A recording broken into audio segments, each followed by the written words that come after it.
சிந்தனை விளக்கம் அளிப்பதற்காக நம்முடன் இணைப்பில் இணைந்திருக்கும் பேராசிரியர் அருள்நிதி விஜயசாந்தி அம்மா அவர்களுக்கு பணிவான வணக்கங்களும் வாழ்க வளமுடன் வாழ்த்துக்களையும் தெரிவித்துக் கொள்கிறோம். அம்மா அவர்களின் சிந்தனை உரைக்கு செல்வதற்கு முன் அம்மா அவர்களை பற்றிய குறிப்புகளை அன்பர்களோடு பகிர்ந்து கொள்வதில் பெரும் மகிழ்ச்சி அடைகிறோம். பேராசிரியர் டி. விஜயசாந்தி அம்மா அவர்கள்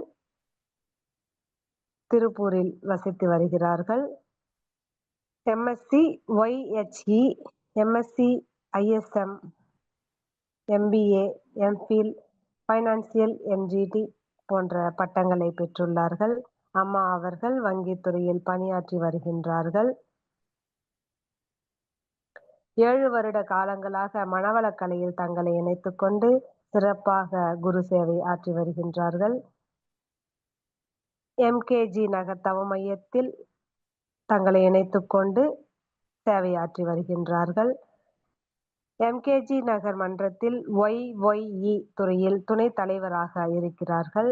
மேலும் பள்ளி மற்றும் கல்லூரிகளில் யோகாசன பயிற்சிகளை சிறப்பாக அளித்து வருகிறார்கள். மேலும் வேலைக்கு செல்லும் பெண்களுக்கான சிறப்பு வகுப்புகள் நடத்தி வருகிறார்கள். ஏபிடி ஆசிரியர் பயிற்சி வகுப்புகள் கடந்த 3 வருடங்களாக சிறப்பாக நடத்தி வருகிறார்கள். ஆழியார் மற்றும் பல ஆன்லைன் நிகழ்வுகளில் சிறப்பு சிந்தனை உரை அளித்து வருகிறார்கள். மேலும் திருப்பூரில் உள்ள பல மன்றங்களில் பயிற்சி வகுப்புகள், காயக்கல்ப வகுப்புகள், சிறப்பு சிந்தனை உரைகள் அளித்து சிறப்பாக வேதாத்திரிய தொண்டாற்றி வருகின்றார்கள். இத்தகைய பல்வேறு சிறப்புகளை பெற்ற அம்மா அவர்களை வணங்கியும் வாழ்த்தியும் கலைகளை அறுக்கும் கலை என்ற தலைப்பில் சிந்தனை உரை அளிக்குமாறு அன்பர்கள் அனைவரின் சார்பில் அன்போடு அழைக்கின்றோம். வாழ்க வளமுடன் அம்மா. வாழ்க வையகம், வாழ்க வையகம், வாழ்க வளமுடன். குரு வாழ்க, குருவே துணை. இந்த ஆன்லைன் வகுப்புல கலந்துள்ள அத்துணை இருபால் மெய் அன்பர்களுக்கும் ஆண்டோர் பெருமக்களாகிய அத்துணை ஆசிரியர் பெருமக்களுக்கும் இனிய காலை வணக்கத்தையும் வாழ்க வளமுடன் என்ற வாழ்த்துக்களையும் தெரிவித்துக் கொள்வதில் பெருமகிழ்ச்சி அடைகின்றேன். முதற்கண் இந்த இணைய வழி வகுப்புகள் மிக சிறப்பாக நடந்து கொண்டிருப்பதற்கு காரணமான நமது உலக சமுதாய சேவா சங்கத்தின் மதிப்புக்கும் மரியாதைக்கும் உரிய தலைவர் ஐயா பத்மஸ்ரீ டாக்டர் எஸ்.கே.எம். மயிலானந்தன் ஐயா அவர்களுக்கு நன்றிகளையும் வாழ்க வளமுடன் என்ற வாழ்த்துக்களையும் தெரிவித்துக் கொண்டு இந்த வாய்ப்பை எனக்கு அளித்த அத்துணை நல் உள்ளங்களுக்கும் ஆசிரியர் பெருமக்களுக்கும் நன்றிகளையும் வாழ்க வளமுடன் என்ற வாழ்த்துக்களையும் தெரிவித்துக் கொண்டு இந்த நிகழ்வுகள் முழுவதும் சிறப்பாக நடைபெற இறையருளும் குரு அருளும் சூக்குமமாக எழுந்து துணை புரிவார்களாக என்று வேண்டி விரும்பி கேட்டுக்கொண்டு நம்ம சிந்தனைக்குள்ள செல்லலாம். இன்னைக்கு நம்ம சிந்திக்க இருக்கின்ற தலைப்பு கலைகளை அறுக்கும் கலை. இது நான் டைட்டில் பார்க்கும்போதே உங்களுக்கு எல்லாமே தெரிஞ்சிருக்கும். கலைன்னா நம்ம வேற எதை பத்தி சொல்ல போறோம்? நம்மளுடைய மனவளக்கலை பத்தி தான் நம்ம சொல்ல போறோம். இது நம்ம உள்ளங்கையில இருக்கிற ஒரு நெல்லிக்கனி மாதிரி. இது நம்மகிட்டயே நம்ம வச்சுக்கிட்டு இவ்வளவு காலம், அதாவது மனவளக்கலைக்கு வர்றதுக்கு முன்னாடி வெவ்வேறு இடங்கள்ல நம்ம நிம்மதினா என்ன, சந்தோஷம்னா என்ன, நான்னா யாரு, எதுக்காக வந்திருக்கிறோம் அப்படின்னு ஒவ்வொருத்தருக்கும் சின்ன சின்ன கேள்விகள் இதை பத்தி இருந்திருக்கும். நம்ம மனவளக்கலைக்கு வந்ததுக்கு அப்புறம் ஆயக்கலைகள் 64ன்னு சொல்லுவாங்க இல்லைங்களா? எத்தனை கலைகள் இருந்தாலுமே இந்த அளவுக்கு ஒரு ஆன்மாவை தூய்மைப்படுத்துறதுக்கும் உடல் அளவுல நம்ம சிறந்து விளங்குறதுக்கும் அறிவளவுலையும் நம்ம உயர்றதுக்கும் முக்கியமான ஒரு கலையா கருதுறது நம்மளுடைய மனவளக்கலை தான், எல்லா அன்பர்களுமே இல்லைங்களா? இப்ப எப்படின்னா மனவளக்கலை நம்மளுக்கு என்னென்னலாம் கொடுக்குது, இதுல இருந்து நம்ம என்னென்னலாம் பெறறோம் அப்படின்னு பார்த்துட்டு நம்ம கிட்ட இருக்கிற கலைகள்னு சொல்லக்கூடியது என்ன அப்படின்னா நம்மளுடைய அறியாமை, நம்ம கிட்ட இருக்கிற ஒரு உணர்ச்சி வயப்பட்ட நிலை, நம்ம கிட்ட இருக்கிற மயக்க நிலை, தேவையற்ற தீய பழக்க வழக்கங்கள், இது எல்லாமே நம்ம கிட்ட ஒரு கலையா தான் இருக்கு. அதை எப்படி நம்ம போக்கிக் கொள்ள போறோம் அப்படிங்கிறதான் இதுல நம்ம பார்க்கிறோம். ஏற்கனவே இந்த பயிற்சி முறைகள், தத்துவங்கள் எல்லாமே பெரிய பெரிய ஆசிரியர்கள், மிகப்பெரிய தத்துவ ஞானிகள் எல்லாருமே சொன்னதான். நம்ம அருட்தந்தையும் சொன்ன இந்த கருத்துக்களை இன்னைக்கு நம்ம ஒரு கிளான்ஸ் ரிவ்யூ பண்ண போறோம், அவ்வளவுதான். யாருமே சொல்லாத ஒரு கருத்துக்களை நம்ம புதுசா பார்க்க போறது இல்ல. எந்த ஒரு விஷயத்தையும் நம்ம அடிக்கடி அதை பத்தி நினைச்சு, அதை பத்தி சொல்லி, அதை பத்தி செய்யும் போது மட்டும்தான் நம்ம அதுலயே ஆழ்ந்து போகிறதுக்கு ஒரு உறுதுணையா இருக்கும். அப்படிங்கறக்காக தான் இந்த மாதிரி தத்துவ விளக்கங்களை அடிக்கடி நம்ம ஒவ்வொருத்தரும் திரும்ப திரும்ப கேட்கறதுக்கு உண்டான நோக்கமே அதுதான். இப்போ கலைகள் நம்ம கிட்ட என்னென்ன இருக்கு அப்படின்னு பார்த்தா, அறியாமை, உணர்ச்சி வயப்பட்ட நிலை, அறிவியல் குறைபாடு, இதெல்லாமே இருக்கு இல்லைங்களா? இதெல்லாம் இருக்குதுங்கிறதே நம்மளுக்கு எப்ப தெரியும் அப்படின்னா, இந்த மாதிரி ஒரு மனவளக்கலை பயிற்சிக்கு வந்ததுக்கு அப்புறம் தான் நம்ம கிட்ட என்ன குறைகள் இருக்குது அப்படிங்கிறதே நம்மளுக்கு தெரிஞ்சது. சரி, இந்த கலையில இன்னொரு சிறப்பு நம்மளுக்கு என்ன மனவளக்கலையில அப்படின்னா, இதற்கு முன்னாடி காலங்கள்ல நம்மளுக்கு வாழ்க்கையினுடைய நோக்கமே என்னன்னு தெரிஞ்சிருக்காது. எல்லாரும் மாதிரி நம்மளும் பிறந்தோம். அந்த வினைப்பதிவாம் தேகம் கொண்டேன் இறைவா, மண் மீது விழுந்த பின்னே எனை மறந்தேன், எந்தன் வினை மறைந்தேன், உன்னையும் மறந்தேன், அதெல்லாம் உள்ளிருந்து என்னை மீட்டு அப்படின்னு கேக்குறாங்க இல்லைங்களா? அந்த மாதிரி இதுக்குள்ள வந்ததுக்கு அப்புறம் தான் நானும் ஒரு பிறவி எடுத்திருக்கோம். நம்மளுக்குள்ள என்னென்ன குறைகள் இருக்குது, அதை எப்படி எப்படியெல்லாம் நம்ம போக்கிக்க முடியும், இது போக்குனா நம்மளுக்கு என்ன கிடைக்கும் அப்படிங்கறத ஒரு விளக்கம் நம்மளுக்கு கொடுத்த ஒரு மிகச்சிறந்த அரிய கலை தான் நம்மளுடைய மனவளக்கலை இல்லைங்களா? களைகளை அறுக்கிறோம் அப்படின்னோடனே நம்மளுக்கு ஞாபகம் வரும். எந்த ஒரு பயிரை விளைவிச்சாலும் அது விளைச்சலுக்கு வரும்போது அது கூட சேர்ந்து புல், பூண்டு இந்த மாதிரி களைகளும் வளரும். அத அறிவியல் மூலமா நிரூபிச்சிருக்கிறாங்க. இப்போ ஒரு நெல் பயிராகட்டும், ஒரு கடலை பயிராகட்டும், எந்த பயிராகட்டும், அது வளரும் போது அது கூடவே சேர்ந்து புல், பூண்டு, தேவையில்லாத பயிர் வகைகளும் வளரதான் செய்யும். அது சயின்டிபிக்கா என்ன பண்ணிக்குது அப்படின்னா, தான் வளர்ற மாதிரியே தன்னோட சேர்ந்து இன்னொரு பயிரையும் வளர வச்சு அதுல இருந்து இம்யூனிட்டி பவரை அந்த செடி எடுத்துக்குது. இது ஆராய்ச்சி பூர்வமா இது கண்டுபிடிச்சது. இப்ப இன்னொரு செடியை வளர வச்சு அதுல இருந்து சக்திகளை தான் உறிஞ்சு தன்னை வளர வச்சுக்கிறதுக்காக அந்த களைகளை அந்த வளர வைக்குது. நெல் பயிர் தன்னை விட வேகமா அந்த களையை வளர வச்சு அதுல இருந்த சத்துக்களை தான் எடுத்துக்குது. இந்த மாதிரிதான் எல்லா செடிகளுமே பண்ணுது. அப்படி இருக்கும்போது ஒரு காலகட்டத்துக்கு மேல அந்த நெல்லை அறுவடை பண்ணும் போதோ அல்ல அந்த களையை நீக்கும் போதோ அந்த களையை நம்ம வெளியில எடுத்துறோம். இது பயிர்களுக்கு உண்டான கான்செப்ட். இப்போ ஒரு கடலை தோட்டம் இருக்கு அப்படின்னா அதுக்குள்ள நிறைய புல்கள் வரதான் செய்யும். அந்த புற்களை ஒரு ஆள் விட்டு அப்பப்போ அந்த ஈவன் பர்டிகுலர் டைம்க்கு ஒவ்வொரு தடவையா களை எடுத்தல் அப்படின்னு ஒரு வேலையை செய்வாங்க. அது எதற்காக அப்படின்னா, இவ்வளவு தூரம் உரம் போடுறோம், நீர் பாய்ச்சறோம், இது முழுவதுமாக அந்த பயிர்களுக்கு சென்று சேராம இடையில வர அந்த களைகளுக்கும் அது போகும்போது அது வீணாயிருமே அப்படிங்கிற அந்த நோக்கத்துலதான் அந்த களைகளை பிடுங்கி எறியறாங்க. இப்போ நல்லா இமேஜின் பண்ணி பார்க்கலாம். ஒரு நல்ல ஒரு தோட்டத்துல ஒரு கடலை பயிர், நிலக்கடலை போட்டிருக்கோம் அப்படின்னா அது கூட நிறைய புல், செடி, கொடி வந்துகிட்டே இருக்குது அப்படின்னா என்ன ஆகும்? அதனுடைய வளர்ச்சி பாதிக்கப்படும். அதை எடுக்கிறோம்னா நம்ம 6வது அறிவு கொண்ட மனிதனுக்கு நம்ம பயிரிட்ட செடி எது, அது கூட முளைத்து வரக்கூடிய களை எது அப்படின்னு நம்மளால பிசிக்கலாவும் பார்க்க முடியுது, டிஃபரன்சியேட் பண்ணி பார்க்க தெரியுது. அதை நம்ம நீக்கிறோம். ஆனா இதுவே நம்மளுக்குள்ள வரும்போது இந்த பயிற்சி முறைகள் இதெல்லாம் நம்மளுக்கு தெரியல அப்படின்னா நமக்குள்ள என்ன கலைகள் இருக்குதுன்னே நம்ம ஐடென்டிஃபை பண்ணிருக்க முடியாது இல்லைங்களா? அந்த வகையில நம்ம வேதாத்திரியத்துக்கு தான் மிகப்பெரிய நன்றி சொல்லணும். எப்படின்னா, இந்த அகத்தவம் பண்றோம், அதுல மனம் அமைதியான நிலைக்கு வருது. அதற்கப்புறம் தற்சோதனை பண்ணி பார்க்கும்போது மட்டும்தான் நமக்குள்ள என்ன பிளஸ் ஆர் மைனஸ் இருக்குது அப்படிங்கிறதே நம்மளுக்கு தெரியுது. இதுவே அடுத்தவங்க கிட்ட ஒரு குறை கண்டுபிடிக்கிறோம் அப்படின்னா நம்ம ஈஸியா அடுத்தவங்களுடைய குறை நம்மளுக்கு பளிச்சுன்னு தெரிஞ்சிடும். ஆனா ஒரு ஹிண்ட் அதுல போன்ல பார்த்ததான் நம்மளுடைய குறை மட்டும் நம்மளுக்கு மங்களா கூட தெரியறதே இல்லை. அடுத்தவங்களோட குறையை பார்க்கும்போது லென்ஸ் வச்சு பாக்குற மாதிரி மனித மனம் அடுத்தவங்களோட குறைகளை நிறைய ஆராய்ச்சி பண்ணுது. அது எப்படின்னா அந்த பழக்கப்பதிவுகள் காரணமாக தான் இந்த அடுத்தவர்கள் குறைகளை கண்டுபிடிக்கிறது, இந்த மாதிரி விஷயங்கள்லாம். இப்ப நம்ம முழுவதுமா நம்ம மனதை வேதாத்திரிய கருத்துக்களோட இணைச்சு எப்போதும் இறை சிந்தனையோட ஒரு மனிதனால இருக்க முடியுமா அப்படின்னா, நம்ம ஒரு வேலை பார்க்கிறோம், குடும்பத்துல சில கடமைகளை செய்யறோம், குழந்தைகளோட நேரம் செலவிடுறோம், வேதாத்திரிய கருத்துக்களை எடுத்து சொல்றோம், நிறைய வெளியிடங்களுக்கு பயணம் பண்றோம் அப்படின்னா நம்ம ஒவ்வொரு செயலையுமே இறைநிலையோட இணைச்சு நம்ம செய்ய முடியும். அதுதான் அறநெறி வாழ்வு. இது எல்லாமே நம்மளுக்கு தெரிஞ்சிருக்கும். இப்போ வாழ்வின் நோக்கத்தை பத்தி பேசும்போது நம்ம 6வது அறிவில முழுமை பெறதுக்காக தான் நம்ம இந்த மண் மீதே பிறவி எடுத்தோம். 6வது அறிவுல முழுமை கிடைச்சது அப்படின்னா இறை உணர்வு தானாகவே வரும். அந்த இறை உணர்வு கிடைச்சது அப்படின்னா அதுக்கப்புறம் வாழ்க்கை முழுமையாக நிறைவு பெற்று முழுமை பெறுங்கிற அடுத்த கட்டத்துக்கு போறோம் அப்படிங்கிறது வரைக்கும் நம்மளுக்கு கொடுத்த இந்த மிகப்பெரிய கலை வேதாத்திரியம் தான். அடுத்தது எந்த ஒரு வேற கலையிலும் இல்லாத சிறப்பு நம்ம வேதாத்திரியத்துல என்ன இருக்கு அப்படின்னா, முக்கூட்டு வாழ்க்கை. அதாவது வாழ்க்கை தத்துவத்துல மனிதன் மட்டும் ஒரு தனி மனிதனா வாழ முடியாது. மனிதன் இயற்கையுடனும் சமுதாயத்துடனும் சேர்ந்து ஒத்தும் உதவியும் இயற்கையை மதிச்சும் வாழ்ற வாழ்க்கை தான் மனிதன் நிறைவாகவும் மகிழ்ச்சியுடனும் இன்பத்துடனும் வாழ முடியும் அப்படின்னு நம்மளுக்கு அருட்தந்தை முதல் பாகத்திலேயே நம்மளுக்கு வாழ்க்கை தத்துவத்தை தான் முதல்ல கொடுத்திருப்பாரு. எதற்காக வாழ்க்கை தத்துவத்தை முதல்ல கொடுத்தாரு அப்படின்னா, ஒரு மனிதன் ரொம்ப பசியோடு இருக்கும்போது அவனுக்கு தேவையான உணவு, உடை, அவனுக்கு தேவையான வாழ்க்கை வசதிகளை கொடுக்கறதுக்கு முன்னாடி நீ இறைவனை பத்தி தெரிஞ்சுக்கோ, இறையுணர்வை பத்தி நீ தெரிஞ்சுக்கணும், தவம் பண்ணு, அகத்தாய்வு பண்ணு அப்படின்னா யார் ஒருவரும் பசிக்கு அடுத்ததுதான் அவன் அடுத்தடுத்த கட்டத்துக்கு போக முடியும். அதனால அடிப்படை தேவைகள்ல முதல்ல தன்னிறைவு பெற்றதுக்கு அப்புறம்தான் எந்த ஒன்னையும் மனிதன் தேட ஆரம்பிப்பான். நானா யாரு அப்படிங்கறதெல்லாம் நம்ம பசியோட எந்த விஷயத்தையும் செய்ய முடியாதுங்கிறதுக்காக தான் நம்மளுடைய வாழ்க்கை தத்துவங்கள் எல்லாம் தேவைகள், காப்புகள், அறநெறிகள், அறிவுநிலைப்படிகள், இதுல ஒவ்வொரு கட்டமா தான் நம்ம முன்னேற முடியும். இப்ப நம்ம அடிப்படை தேவையிலேயே தன்னிறைவு பெறல அப்படின்னா அடுத்த கட்டத்தை நோக்கி நம்ம வர முடியாது. அதனால என்ன பண்ணணும், நம்ம 6வது அறிவுல உயர்ந்த மனிதன் தன்னுடைய அடிப்படை தேவைகளை தான் அறிவு கொண்டே நம்ம நிறைவேற்றிக்க முடியும். நம்மளுக்கான வளங்களை முழுவதும் இந்த இயற்கையை அத்தனையுமே அது எடுத்து அதுகிட்டே இருக்கு. இருக்கிறத ஒண்ண நம்ம தேடி எப்படி பயன்படுத்திக்கிறதுன்னு தெரியாம ஒரு அறியாமையில இருக்கிறதுனால மட்டும்தான் நம்ம இவ்வளவு சிக்கல்ல வாழ்ந்துகிட்டு இருக்கோம்.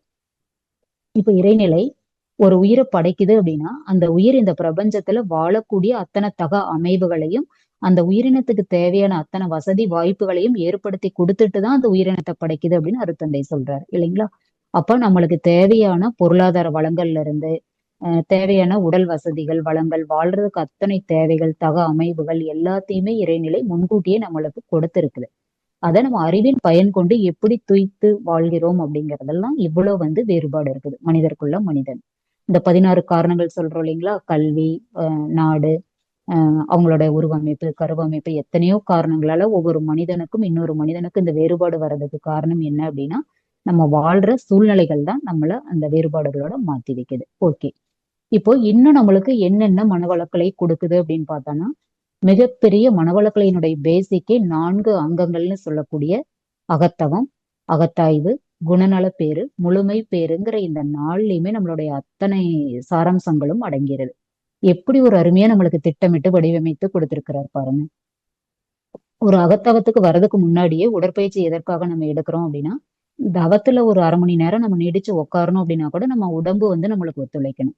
உடல் நம்ம ஆரோக்கியத்தோட இருக்கிறோம் அப்படின்னா மட்டும்தான் அடுத்தடுத்த நம்ம தவத்தையோ நம்ம கிடைக்கக்கூடிய இன்பங்களையோ நம்ம துய்த்து மன நிறைவா வாழ்றதுக்கு உடலை நல்லா வச்சுக்கிறதுக்கான உடற்பயிற்சி, மனதிற்கான தவ பயிற்சி, உடல் வளத்தை நல்லா மேம்படுத்திக்கிறதுக்கான காயக்கல்ப பயிற்சிகள், இத்தனை பயிற்சி முறைகளையும் கொடுத்து அதற்கூட தத்துவங்கள் இவ்வளவும் எதற்காக கொடுத்திருக்காங்க அப்படின்னா மனிதனை துன்பத்துல இருந்து மீட்டெடுத்து வாழ்க்கையை இன்பமான வழியில வாழ்ந்து தானும் நிறைவு பெற்று தன்னுடைய ஒட்டுமொத்த சமுதாயத்தையும் ஒரு நிறைவான நிலைக்கு கொண்டு மனித குலத்துக்கு ஏதாவது ஒரு நற்பண்புகளை செய்துட்டு நிறைவான வாழ்க்கை வாழ்ந்துட்டு போகணும், முடிவா இறை உணர்வு பெற்று இறைவனுடைய ஐக்கியமாகணுங்கிற ஒரு ஒட்டுமொத்த நோக்கத்தோட தான் இத்தனை பயிற்சி முறைகளையும் தவ தத்துவங்களையும் இன்னும் பிற தத்துவ விளக்கங்களையும் நமக்காக கொடுத்திருக்காங்க. அதுல பார்த்தோம் அப்படின்னா அகத்தவம் தான் ஒரு மனிதனை ஒரு அமைதி நிலைக்கும் அடுத்த கட்டமான இது வரைக்கும் நம்ம புலன்வயப்பட்ட மயக்கத்திலே இருந்திருக்கோம் அப்படின்னா இப்ப நம்ம அந்த நம்மளோட அறிவை நமக்கு உள்ளார திருப்பி உள்ளாக போய் நம்மன்னா யாரு, எதற்காக இந்த பிறவி வந்திருக்கிறோம், எதற்காக இந்த பயிற்சியெல்லாம் செய்யறோம், இதனுடைய நோக்கம் என்ன, நம்ம வாழ்க்கையினுடைய நோக்கம் என்ன, இதையெல்லாம் தெரிஞ்சுக்கிறதுக்கான பயிற்சி தான் அகத்தவம். இதுல என்ன ஆகுதுன்னா நம்மளுடைய மனம் அலைச்சூழல் கம்மியாகிறதுனால நமக்குள்ள இருக்கிற என்னென்ன பிளஸ் இருக்கு, மைனஸ் என்னென்ன இருக்கு, நம்ம எதனால இங்க படைக்கப்பட்டோம், நம்மளுடைய உண்மையான இந்த வாழ்றதுக்கான நோக்கம் என்ன, இதை பத்தி எல்லாம் தெரிஞ்சுக்கிறதுக்கான பயிற்சி தான் அகத்தவ பயிற்சி. அடுத்தது அகத்தாய்வு எதற்காக கொடுத்தாங்க அப்படின்னா நம்ம ஒரு உணர்ச்சி வயப்பட்ட நிலையில இருக்கோம் அப்படின்னா நம்மளுக்கு நம்ம என்ன பண்றோம் அப்படிங்கிறதே நம்மளுக்கே தெரியாது இல்லைங்களா. ஆத்திரக்காரனுக்கு புத்தி மட்டுன்னு சொல்ற மாதிரி ஒரு ஆத்திரம், அவசரம், ஒரு இக்கட்டான சூழல்ல இருக்கும்போது நம்மளோட அறிவே நம்மளுக்கு கரெக்டான பாதையை காட்டாது. அப்படி இருக்கும்போது நம்மளுடைய மனதின் அலைச்சூழலை கம்மியான வேகத்துக்கு கொண்டு ரொம்ப நிதானமான நிலையில ஒரு 10 வருஷத்துக்கு முன்னாடி நடந்த ஒரு நிகழ்வை கூட நம்ம அமைதியான நிலையில இப்போ ஆராய்ச்சி பண்ணி பார்த்தோம் அப்படின்னா அந்த இடத்துல நான் இப்படி பேசியிருக்க வேண்டாம், அந்த சூழல்ல நான் அந்த ஒரு கடுமையான சொல்ல சொன்னதுக்கு பதிலா ஒரு இனிமையான வார்த்தையை பயன்படுத்தியிருக்கலாம், அந்த இடத்துல இன்னும் நான் சிறப்பா இப்படி நடந்திருக்கலாம் அப்படின்னு இப்ப நம்ம ஆராய்ச்சி பண்ணி பாத்துக்கிறோம் இல்லைங்களா. அந்த மாதிரி அமைதியான இடத்துல மட்டும்தான் நம்ம என்ன தவறு செஞ்சோம், நம்ம கிட்ட என்ன குற்றங்கள் இருக்கு, குறை இருக்குது நம்ம தெரிஞ்சக்கூடிய இடமே அமைதியான மனநிலை தான். அதுக்கு வந்ததுக்கு அப்புறம் நம்ம கிட்ட இருக்கிற குறைகளை என்னென்னு நம்ம தெரிஞ்சுக்க ஆரம்பிக்கிறோம். தெரிஞ்சுக்க ஆரம்பிச்சதுக்கு அப்புறம் அதை போக்கிக்கிறதுக்கு ஏதாவது வழி இருக்கா அப்படின்னு பாக்குறோம். இப்போ எல்லா பற்றையும் போக்கிக்க முடியுமானா கொஞ்சம் கொஞ்சமா தான் பண்ண முடியும், ஒரே நாள் எடுத்தோடனே நம்ம பண்ண முடியாது. போக்கிக்கிறதுக்கான வழிமுறைகளை முதல்ல லிஸ்ட் அவுட் பண்றோம். லிஸ்ட் அவுட் பண்ணதுக்கு அப்புறம் அந்த வழிமுறைகளை எப்படி நம்ம செயல்முறைக்கு கொண்டு வரதுன்னு பாக்குறோம். செயல்முறைக்கு கொண்டு வந்ததுக்கு அப்புறம் அந்த வகுத்த வழியில திடமா நின்னு அதுல ஜெயிச்சு வெற்றி பெற பயிற்சி தான் அகத்தாய்வு பயிற்சி. இப்ப நம்ம அந்த வழிமுறைகளை கண்டுபிடிக்கிறது வரைக்கும் கூட ஓரளவுக்கு நம்ம சைன் பண்ணிடுவோம். ஆனா அதுல நிலைச்சு நிக்கக்கூடிய தன்மை எப்படி வரும்னா தவம் பண்ணதான் அதுல திடமான அந்த கூர்மையான அறிவு நம்மளுக்கு வர வரதான் நம்ம எடுத்திருக்கக்கூடிய சொல்யூஷன்ல நம்ம அப்படியே திடமா நிற்போம். இப்ப 2 நாள் அதற்கான வழிமுறைகளை பின்பற்றிட்டு இப்ப ஒருத்தருக்கு உடல்ல ஒரு ஒபிசிட்டி ப்ராப்ளம் இருக்கு. அதுக்கு நான் உடற்பயிற்சி நான் தினந்தோறும் பண்ணணும். இந்த எக்ஸ்ட்ரா சதைகள்லாம் நான் குறைக்கணும், என் உடம்புல இருக்கிற பிரச்சனைகளா போகணும்னு நினைச்சு உடற்பயிற்சி கரெக்டா பண்ணிட்டு வராங்க. கொஞ்சம் சரியாக இருக்க முன்னாடியே ஒரு அவசரப்பட்டு திரும்ப உணவு முறைகள்ல மாற்றம், பயிற்சி கரெக்டா பண்ணாம இது பண்ணும்போது என்ன ஆகும் அப்படின்னா நம்ம எந்த காரணத்துக்காக பண்ணணுமோ அதுல நம்ம முழுமை பெற முடியாது. அப்ப என்ன பண்ணணும், இந்த பிரச்சனைக்கு உடற்பயிற்சியும் நாம ஒரு தீர்வு பண்ணினதுக்கு அப்புறம் அந்த உடற்பயிற்சியை தினந்தோறும் செஞ்சு அதுல திடமா நம்ம மனசை வச்சு செய்யும் போது மட்டும்தான் அந்த பலன் நம்மளுக்கு கிடைக்கும். இது நான் ஒரு எக்ஸாம்பிள் தான். வாழ்க்கையில எந்த சிக்கலா இருந்தாலும் அதை அகத்தாய்வு பண்ணி அதை தீர்க்கறதுக்கான வழிமுறையை கண்டுபிடிச்சு அந்த வகுத்த வழியில நீடித்த நாள் வரைக்கும் ஒரு திடமா வாழ்றதுக்கான பயிற்சி முறை தான் அகத்தாய்வு பயிற்சி. இப்ப எடுத்துக்கிட்ட நம்ம டாபிக்குக்கும் இது எக்ஸாக்டா பொருந்தும். எப்படின்னா இந்த கலைகளை நீக்கக்கூடிய கலையே இந்த அகத்தாய்வு பயிற்சி தான். நம்ம கிட்ட இருக்கிற தேவையில்லாத தீய குணங்கள், ஒரு தீய எண்ணம் ஆகட்டும், 6 தீய குணங்கள் ஆகட்டும், அந்த 3 ஆணவம், கண்மை, மாயை இந்த குணங்கள் ஆகட்டும், பஞ்சமகா பாவங்கள், இது எதா இருந்தாலுமே நம்ம கிட்ட இருந்து போக்கிக்கக்கூடிய ஒரு முழுமையான பயிற்சி எது அப்படின்னா அகத்தாய்வு பயிற்சி தான். அடுத்தது பார்த்தோம்னா இந்த அகத்தவமும் அகத்தாய்வும் செய்யறதுனால நம்மளுக்கு என்னெல்லாம் கிடைக்கும் அப்படின்னா குணநல பேருங்கிற ஒரு மிகப்பெரிய கிஃப்ட் நம்மளுக்கு கிடைக்கும். இப்ப எதுவுமே நான் முயற்சியே பண்ண மாட்டேன், எதுவுமே பண்ண மாட்டேன், நான் ரிசல்ட் மட்டும் நல்லா வரணும்னு நம்ம எதிர்பார்க்கும் போதுதான் இந்த குணநல பேர்ல நம்மளுக்கு சிக்கல் வருது. இப்ப இந்த பயிற்சி முறைகளை மிக சிறப்பா நம்ம பண்ணிக்கிட்டு இருக்கும்போது என்ன ஆகும் அப்படின்னா ஒரு கேரக்டரிஸ்டிக்ஸ், அவங்களுடைய பர்சனாலிட்டி, ஆட்டிடியூட் இதுல எல்லாம் மிகச்சிறப்பான பாசிட்டிவான விஷயங்களை நம்ம ஃபீல் பண்ண முடியும்.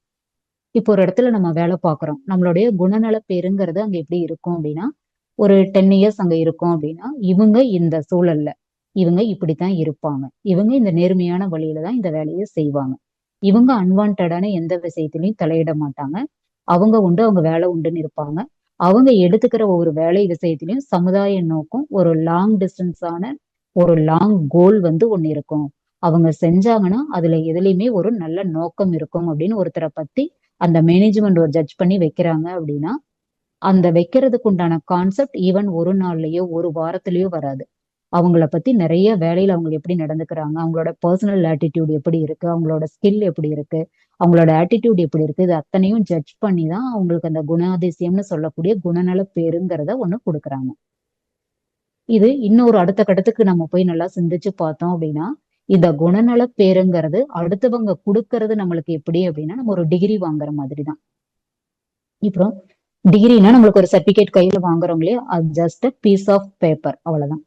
அந்த டிகிரி சர்டிபிகேட்டை வச்சு நம்ம என்ன பண்ண போறோம் அப்படின்னா உண்மையா நம்மளுடைய செயல்பாடு சமுதாயத்துல எப்படி இருக்கு, நம்மளுடைய எண்ணம் சொல் செயலால நம்ம எந்த அளவுக்கு இந்த சமுதாயத்துல மிக சிறந்து விளங்குறோம், நல்ல ஒரு பிரஜையா எடுத்துக்காட்டா வாழறோம், செயல்முறையில எப்படி நடந்துக்கிறோங்கிறதுதான் நம்ம படிச்ச கல்விக்கான முழு பயணம் இருக்கு.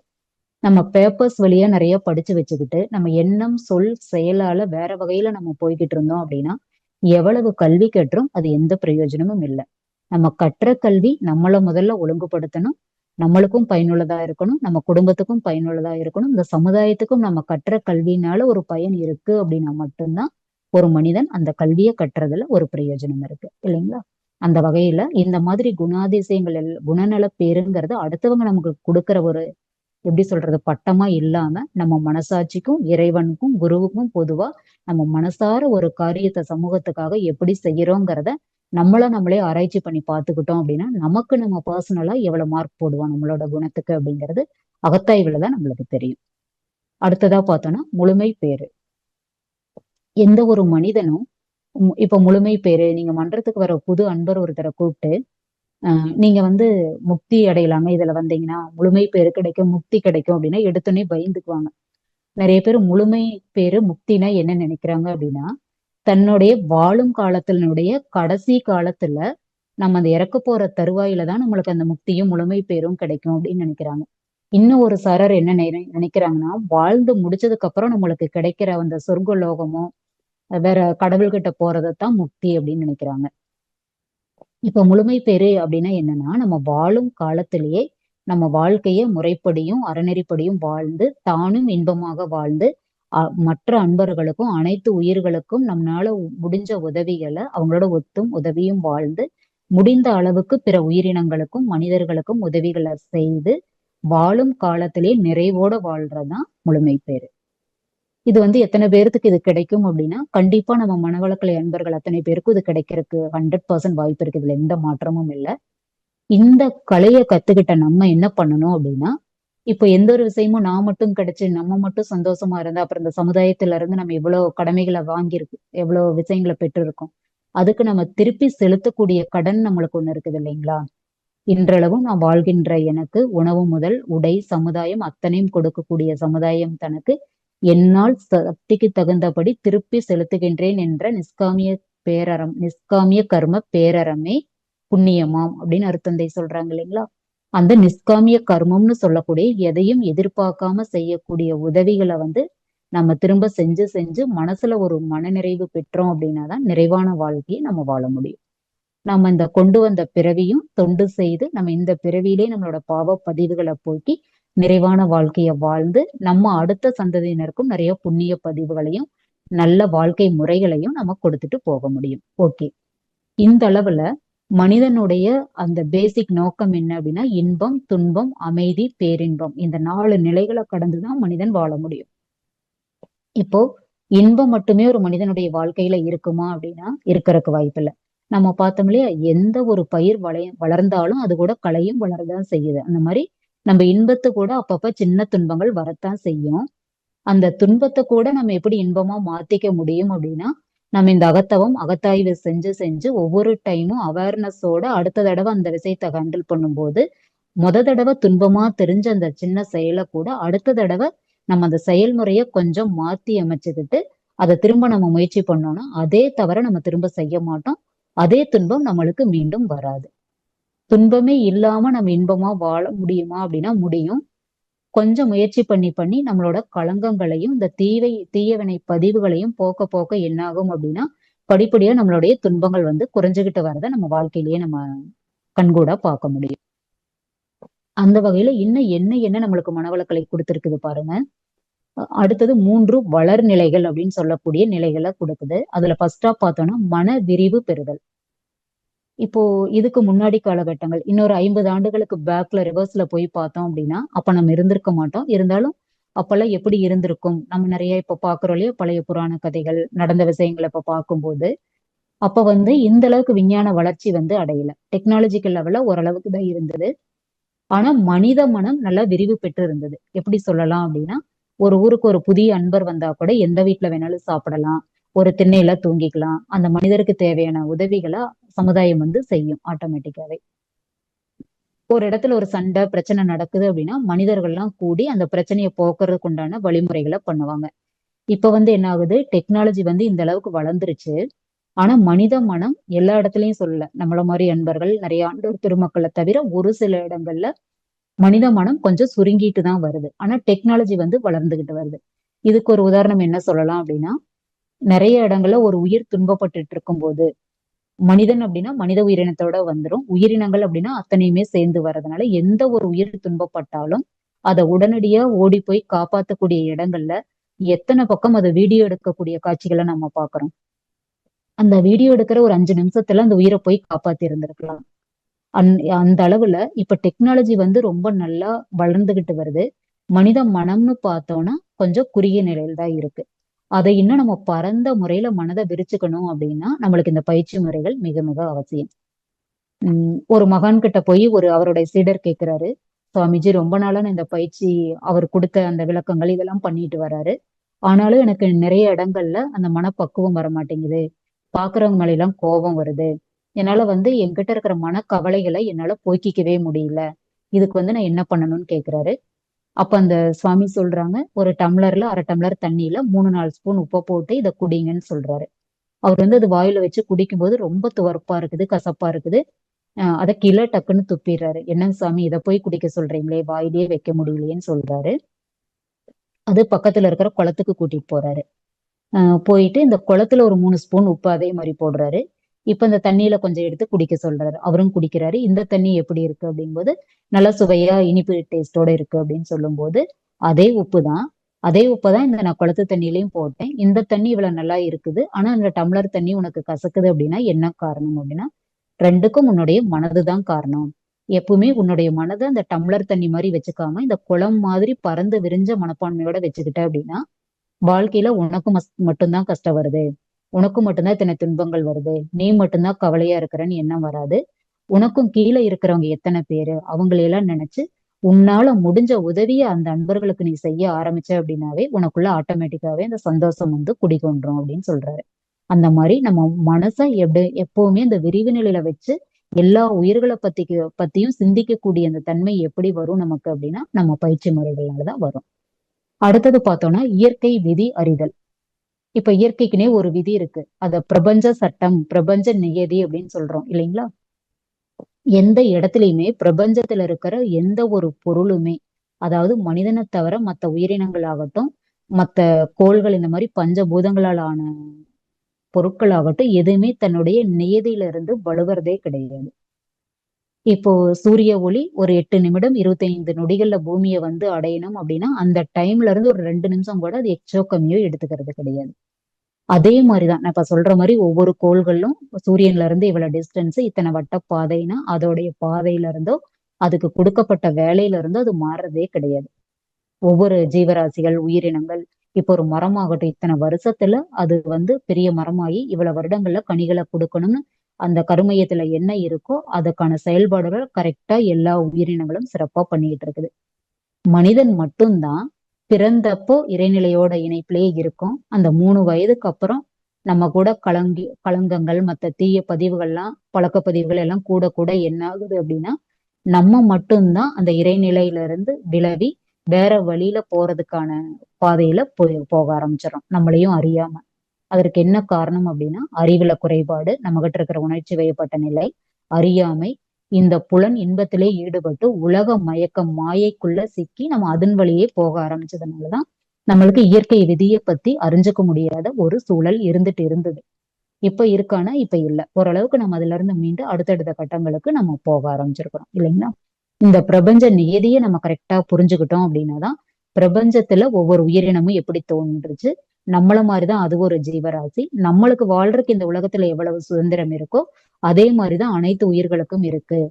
எந்த ஒரு உயிரினத்தையும் நம்ம துன்பப்படுத்த கூடாதுங்கிற அந்த கான்சியஸ்னஸ் எப்ப வரும் அப்படின்னா இயற்கை விதியை அறியும் போதுதான் நம்மளுக்கு வரும். இதை வந்து அண்டர்ஸ்டாண்டிங் த லா ஆஃப் நேச்சர்னு சொல்றோம். இதை அறிஞ்சுக்கிட்டோம் அப்படின்னா நம்ம யாரு மேலையும் இப்ப நமக்குள்ள ஒரு கருமையம் இருக்கிற மாதிரிதான் அவங்களுக்குள்ளே இருக்கு, அவங்களுடைய தன்மை அந்த மாதிரி அப்படின்னு நம்ம தெரிய ஆரம்பிச்சுக்கிட்டோம் அப்படின்னா அன்வான்டா யாரு மேலேயும் நம்ம சங்கடமோ கோபமோ சலிப்போ நம்மளுக்கு வராது. அடுத்தது பார்த்தோம் அப்படின்னா எண்ணம் சொல் செயல்ல எப்பவுமே ஒரு விழிப்பு நிலை அவேர்னஸோட இருக்கணும். இப்படி எல்லாம் இருந்துகிட்டோம் அப்படின்னா நம்ம கிட்ட இருக்கிற பதிவுகளை நம்ம போக்குறதுக்கே நம்ம போராடி கொஞ்சம் கொஞ்சமா போக்கிட்டு இருக்கிறோம். இப்ப நம்ம சொல்ற இந்த வழிமுறைகளை எல்லாம் பின்பற்றோம் அப்படின்னா புதுசா எந்த பதிவுகளையும் தூக்கி நம்ம கருமையத்துக்குள்ள போட்டுக்க மாட்டோம் இல்லைங்களா? அந்த வகையில பார்க்கும்போது எண்ணம் சொல் செயலால எப்பவுமே நம்ம ஒரு அவேர்னஸோட இருக்கணும். அதுக்கு உதாரணம் பார்க்கலாம் அப்படின்னா இப்ப எண்ணத்துல வந்து ஒரு உயரிய நோக்கம் எடுக்கிறோம். இப்ப வந்து இன்னைக்கு நம்ம ஒரு வகுப்புக்கு போறோம் நேரடியா. அந்த வகுப்பு வந்து ஒரு 20 கிலோமீட்டர் நம்ம வந்து ஒரு அவுட்டருக்கு போகணும் நம்ம டவுன்ல இருந்து. எண்ணம் வந்து உயரிய நோக்கம் தான். சொல் வந்து என்ன அப்படின்னா நம்ம அவங்களுக்கு கமிட்மெண்ட்டும் கொடுத்துறோம். கண்டிப்பாங்க நான் 4 மணில இருந்து 5 மணி வரைக்கும் உங்க இடத்துக்கு வந்து நான் அந்த வகுப்பை நடத்தி கொடுக்குறேன்னு சொல்லாலையும் ஒரு நம்ம அவங்களுக்கு உத்தரவாதம் கொடுக்குறோம். நம்மளுடைய செயல் இருக்கு இல்லையா, அதுக்கு தானே முக்கியம். நம்ம எண்ணம் சொல்லால நல்லதையே நினைச்சோம், நல்லதையே சொல்லிட்டோம். அந்த செயலையும் நல்ல முறையில நம்ம சொன்ன நேரத்துல குறித்த நேரத்துல ஆரம்பிச்சு குறித்த நேரத்துல முடிச்சு கொடுக்கணும், பர்ஃபெக்டா கொடுக்கணும். அப்படிங்கும்போது அதுல நம்மளுக்கு கண்டிப்பா ஒரு அவேர்னஸ் வேணும் இல்லைங்களா, விழிப்பு நிலை. அந்த அவேர்னஸ் எப்படி இருக்கணும்? இந்த இடத்துல இருந்து 20 கிலோமீட்டர் போறேன் அப்படின்னா அந்த வழி டிராபிக் எப்படி இருக்கும், அதற்கு வேற மாற்றுப்பாதை ஏதாவது இருக்குதா, எவ்வளவு நேரத்துல நம்ம வீட்ல இருந்து கிளம்பணும்னா எவ்வளவு நேரத்துல அந்த மன்றத்துல சொன்ன டைம்க்கு 10 நிமிஷம் முன்னாடி நம்ம போய் அங்க ரீச் ஆக முடியும். ஒரு பதட்டம் இல்லாம படபடப்பு இல்லாம அந்த தவத்தை ஆரம்பிச்சு அந்த நிகழ்வை எப்படி நம்ம ஈஸியா முடிச்சு கொடுக்க முடியும், நம்ம கால்குலேஷன் வந்து மனசுல இருக்கணும். அதுக்கு மிகவும் முக்கியமானது ஒரு அவேர்னஸ் தான். இப்ப நான் நேத்து ஒரு கிளாஸ்க்கு போறேன் அப்படின்னா, நம்ம இருக்கிற ஏரியாவுல ஒரு ரயில்வே ட்ராக் இருக்கு. அந்த ரூட்ல போனோம் அப்படின்னா அந்த சாயந்தர நேரங்கள்ல கண்டிப்பா அந்த ட்ராக் வந்து க்ளோஸ் பண்ணியிருப்பாங்க. அப்ப என்னோட மைண்ட் என்ன பண்ணணும், அந்த அவேர்னஸ்ன்னு சொல்லக்கூடிய அந்த அறிவு நம்மள என்ன பண்ணும்னா, இந்த நேரத்துல இந்தந்த டைம் நம்ம இந்த ஏரியாவிலேயே வாழும்போது எந்தெந்த நேரங்கள்ல அந்த இடத்துல டிராபிக் இருக்குன்னு நம்மளுக்கு ஓரளவுக்கு தெரிஞ்சிருக்கும். அந்த நேரத்துல நம்ம போகும்போது அதுக்குன்னு இன்னொரு மாற்றுப்பாதையில இந்த பாதையை நம்ம தேர்ந்தெடுத்தோம்னா இத்தனாவது மணி நேரத்துல நம்ம அந்த மன்றத்துல போய் ரீச் ஆவோம், நம்ம வகுப்பை வந்து நிறைவா செயலை வந்து முழுமையா பண்ணி கொடுக்க முடியும்னு ஒவ்வொரு எண்ணம் சொல் செயலால ஒரு அவேர்னஸ் கூட இருக்கிறோம் பாத்தீங்களா. இந்த மூணுலயுமே அவேர்னஸா இருந்துட்டோம் அப்படின்னா அந்த செயல் கண்டிப்பா வெற்றிக்கு வந்துடும். இதுல 1% கூட டவுட் இல்லை. இது அப்படியே ரிவர்ஸா யோசிச்சு பாருங்க. நம்ம கிளம்புறதே லேட்டு, எங்க போறோம் என்ன போறோம்னு தெரியாம ஒரு பதட்டத்துல வண்டி எடுத்து அடிச்சு புடிச்சு அந்த இடத்துக்கு போய் படபடப்பா 10 நிமிஷம் லேட்டா போய் உக்காந்தோம்னா நம்மளுடைய வகுப்பு அந்த இடத்துல எப்படி இருக்குங்கிறத அதையும் நம்ம கண்கூடா நிறைய பக்கம் பார்த்திருப்போம். அதனால நம்ம ஒவ்வொரு சின்ன விஷயங்கள்லயும் நம்மளுக்கு அவேர்னஸ் வந்து ரொம்ப ரொம்ப முக்கியம். இந்த அவேர்னஸோட இருந்துகிட்டோம் அப்படின்னா புதுசா எந்த தீய வினைகளையோ தீய பதிவுகளோ நம்மளை நெருங்காம நம்ம ஒரு காப்பாய் நடந்துக்க முடியும். அடுத்தது பார்த்தோம்னா 5 வல்லமைகள் அப்படின்னு அவர் தந்தை நம்மளுக்காக கொடுத்திருக்காங்க. இந்த வல்லமைகள் எல்லாம் நம்ம பெருக்கிக்கும் போது நம்ம கிட்ட எந்த ஒரு தீய பதிவுகளோ இனிமேல் புதுசா களங்கங்களையோ நாம ஏற்படுத்திக்க மாட்டோம். அதுல முதலாவதா பாக்குறது நுண்மான் நுழைப்புலன் அறிவுன்னு சொல்லக்கூடிய அந்த அறிவு பெர்சிபிகாசிட்டி அப்படின்னு சொல்றோம் இல்லைங்களா. அது வந்து நம்மளுக்கு எதை கொடுக்கும் அப்படின்னா ஒரு கிரிட்டிக்கலான சூழ்நிலையில கூட சமயோஜித புத்தின்னு சொல்லுவோம். இப்ப நிறைய பார்த்தோம்னா இந்த தீயணைப்பு துறையினர், ராணுவத்துல இருக்கிறவங்க, முக்கியமான அந்த உயிர்களை காப்பாற்றக்கூடிய இந்த ஹெலிகாப்டர் எல்லாம் போகும்போது பாராசூட் மூலமா பறந்து அந்த லாஸ்ட் மினிட்ல கூட உயிர் தப்புறாங்க இல்லைங்களா. அந்த மாதிரி லாஸ்ட் மினிட்ல நெக் ஆஃப் த மூமெண்ட்ல இருக்கிறவங்களுக்கு கூட இந்த அறிவு வேலை செஞ்சு சமயோஜிதமா அந்த அறிவை வந்து டெக்னிக் படி டியூன் பண்ணுச்சு அப்படின்னா அந்த கிரிட்டிக்கலான சூழ்நிலையில இருந்து கூட நம்ம வெளியில வந்துட முடியும். இதுக்கு ஒரு உதாரணம் சொல்லலாம் அப்படின்னா இந்த ஐஏஎஸ் மாதிரி மிக உயர்ந்த பதவிகளை வகிக்கிறவங்களுக்கு அந்த தேர்வுகள்லாம் நேர்முக தேர்வு வைப்பாங்க இல்லைங்களா. அந்த தேர்வுகள்லாம் ரொம்ப நுட்பமான கேள்விகள்லாம் கேட்பாங்க. இதுக்கு வந்து இந்த நுண்மான் நுழைப்புலன் அறிவெல்லாம் கொஞ்சம் தேவைப்படும். அப்போ சமயோஜித புக்தியும் நம்மளுக்கு தேவை. இது ரெண்டுமே மோரார்லெஸ் ஒரே கான்செப்டுக்குள்ளதான் வருது. அந்த இன்டர்வியூல வந்து கொஞ்சம் கிரிட்டிக்கலா கேட்பாங்க. ஆனா கொஞ்சம் யோசிச்சோம்னா அது ஈஸியா பதில் கொடுக்குற மாதிரி இருக்கும். அதுல ஒரு கொஸ்டின் வந்து கேக்குறாங்க. வர வந்து கண்டென்ட் அவங்க வர இன்டர்வியூ எடுக்கிறாங்க இல்லைங்களா, அந்த வர அன்பர்கள் கிட்ட கேக்குறாங்க ஒவ்வொருத்தரா. நீங்க வந்து இந்த ஒரு 7-8 மாடி இருக்கு அந்த கட்டடம், இதுல போய் மொட்டை மாடியில இருந்து நீங்க கீழே குதிக்கணும், அதுக்கு நீங்க ஓகேனா அடுத்த கட்ட இன்டர்வியூ வந்து உங்களுக்கு எடுப்போம்னு சொல்றாங்க. லைனா போறாங்க. அதுல 5-6 பேரு. ஒருத்தர் என்ன சொல்றாரு, எனக்கு இந்த வேலையே வேண்டாங்கன்ட்டு போயிடுறாரு. அடுத்து வரவரு வேலை கிடைக்குது இல்ல அடுத்த வேலையை கூட தேடிக்கலாம், எனக்கு முதல்ல என்னோட உயிரும் என்னுடைய உடலும் அடிபடாம இருக்கணும் இல்லையா, அப்ப எனக்கு அதுதான் முக்கியம், அவரும் போயிடுறாரு. இந்த மாதிரி 4-5 பேர் இதுல இருந்து ஸ்கிப் ஆகி போயிடுறாங்க. அடுத்தது ஒரு நபர் வராரு. அவரை வந்து நீங்க மாடியில இருந்து குதிக்கிறதுக்கு தயாரான்னு கேக்குறாங்க. அவரு ஓ ஷியூர், ஐ எம் ஷியூர் அப்படின்ட்டு மாடிக்கு போயிடுறாரு. போகும்போது இவங்களும் கூட இன்டர்வியூ கண்டக்ட் பண்றவங்களும் கூட போயிடுறாங்க. போய் அவர் வந்து மாடியில ஏறி அந்த பக்கவாட்டு சுவத்துல ஏறி நிக்கிறாரு. அந்த இடத்துலதான் அந்த நுண்மான் நுழைப்புலன் அறிவு எப்படி வேலை செய்யுதுன்னு பாருங்க. அந்த பக்கம் திரும்பி வெளிப்பக்கம் குதிக்கிறதுக்கு பதிலா திரும்பி உள்பக்கமா, அதாவது 2-3 அடிதான் கீழே இருக்கும் இல்லைங்களா, அதுல வந்து குதிச்சிடுறாரு. நம்ம வந்து அப்படியே இறங்கக்கூடிய தூரம் தானே, அதுல குதிச்சோம்னா ஒன்னும் அவருக்கு பெருசா பிரச்சனை இல்லை. அப்ப வந்து எல்லாரும் சேர்ந்து கிளாப் பண்ணிட்டு, அவங்க சொன்னது வந்து மாடியில இருந்து குதிக்க சொல்லி மட்டும்தான், வெளியில குதிச்சு அவங்க அடிபட்டுக்க சொல்லல. மாடியில இருந்து உள்பக்கமா குதிக்கலாமே, அப்படி ஒரு ஐடியா இருக்கு. அது எப்படி வரும் அப்படின்னா நம்ம அந்த தவ பயிற்சிகள்லாம் முறையா பண்ணதான் நம்ம 6வது அறிவுல எந்த அளவுக்கு நம்ம முழுமை பெறறோமோ அப்பதான் இந்த நுண்மான் நுழைப்புலன் அறிவுன்னு சொல்லக்கூடிய அந்த சூழலுக்கேற்ப நம்மளுக்கு கிடைக்கக்கூடிய அந்த எப்படி சொல்றது சமயோஜித புத்தி வந்து நம்மளுக்கு அதிக அளவுல ஆக்டிவேட் ஆகும்.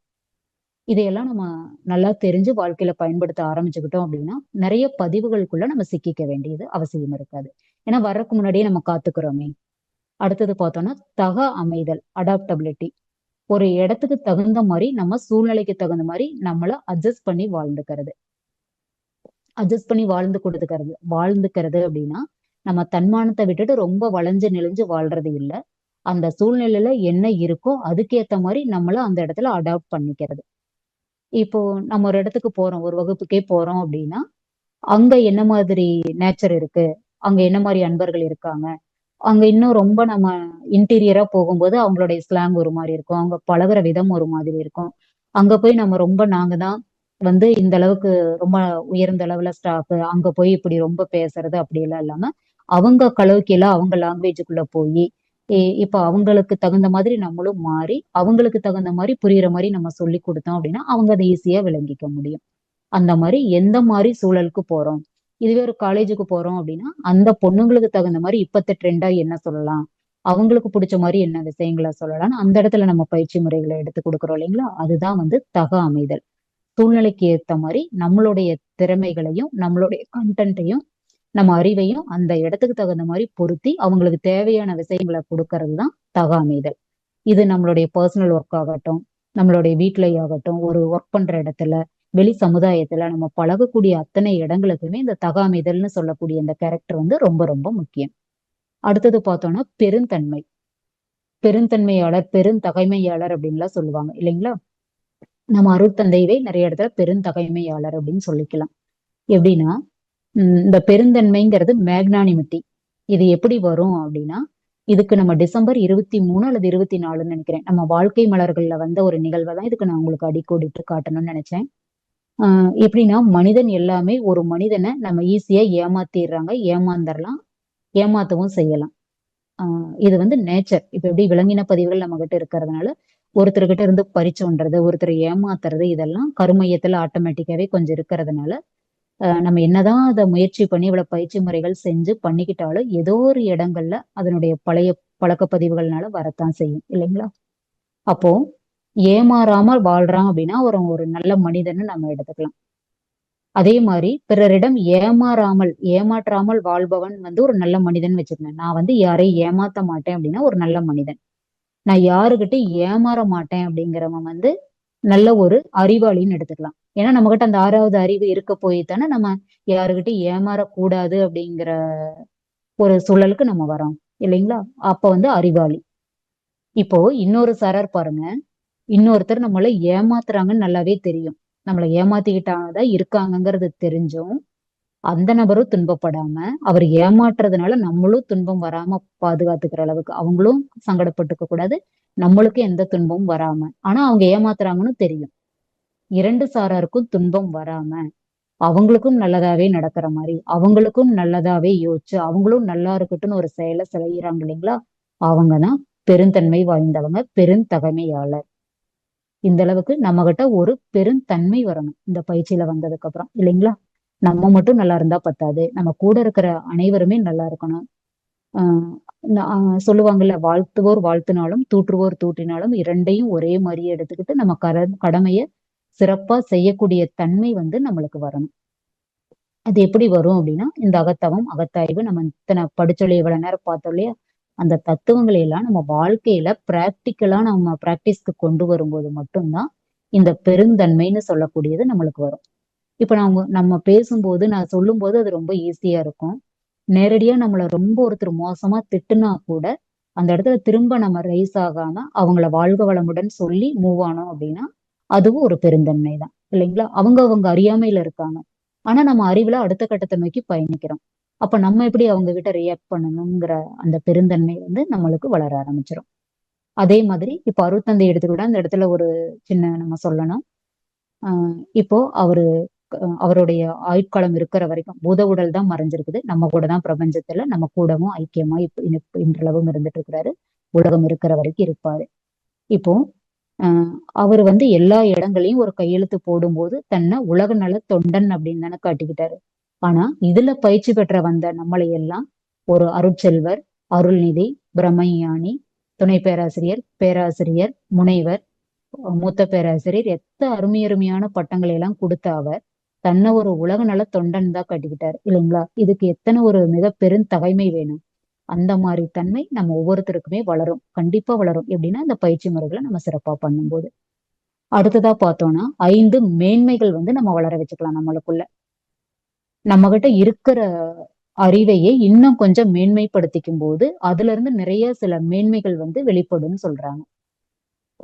அதற்கு எந்த அளவுல அதையெல்லாம் நம்ம எடுத்துக்கலாம் அப்படின்னா, முதல்ல இசைவுன்னு சொல்லக்கூடிய ஹார்மோனி நம்மளுக்கு ரொம்ப ரொம்ப இம்பார்ட்டன்ட்.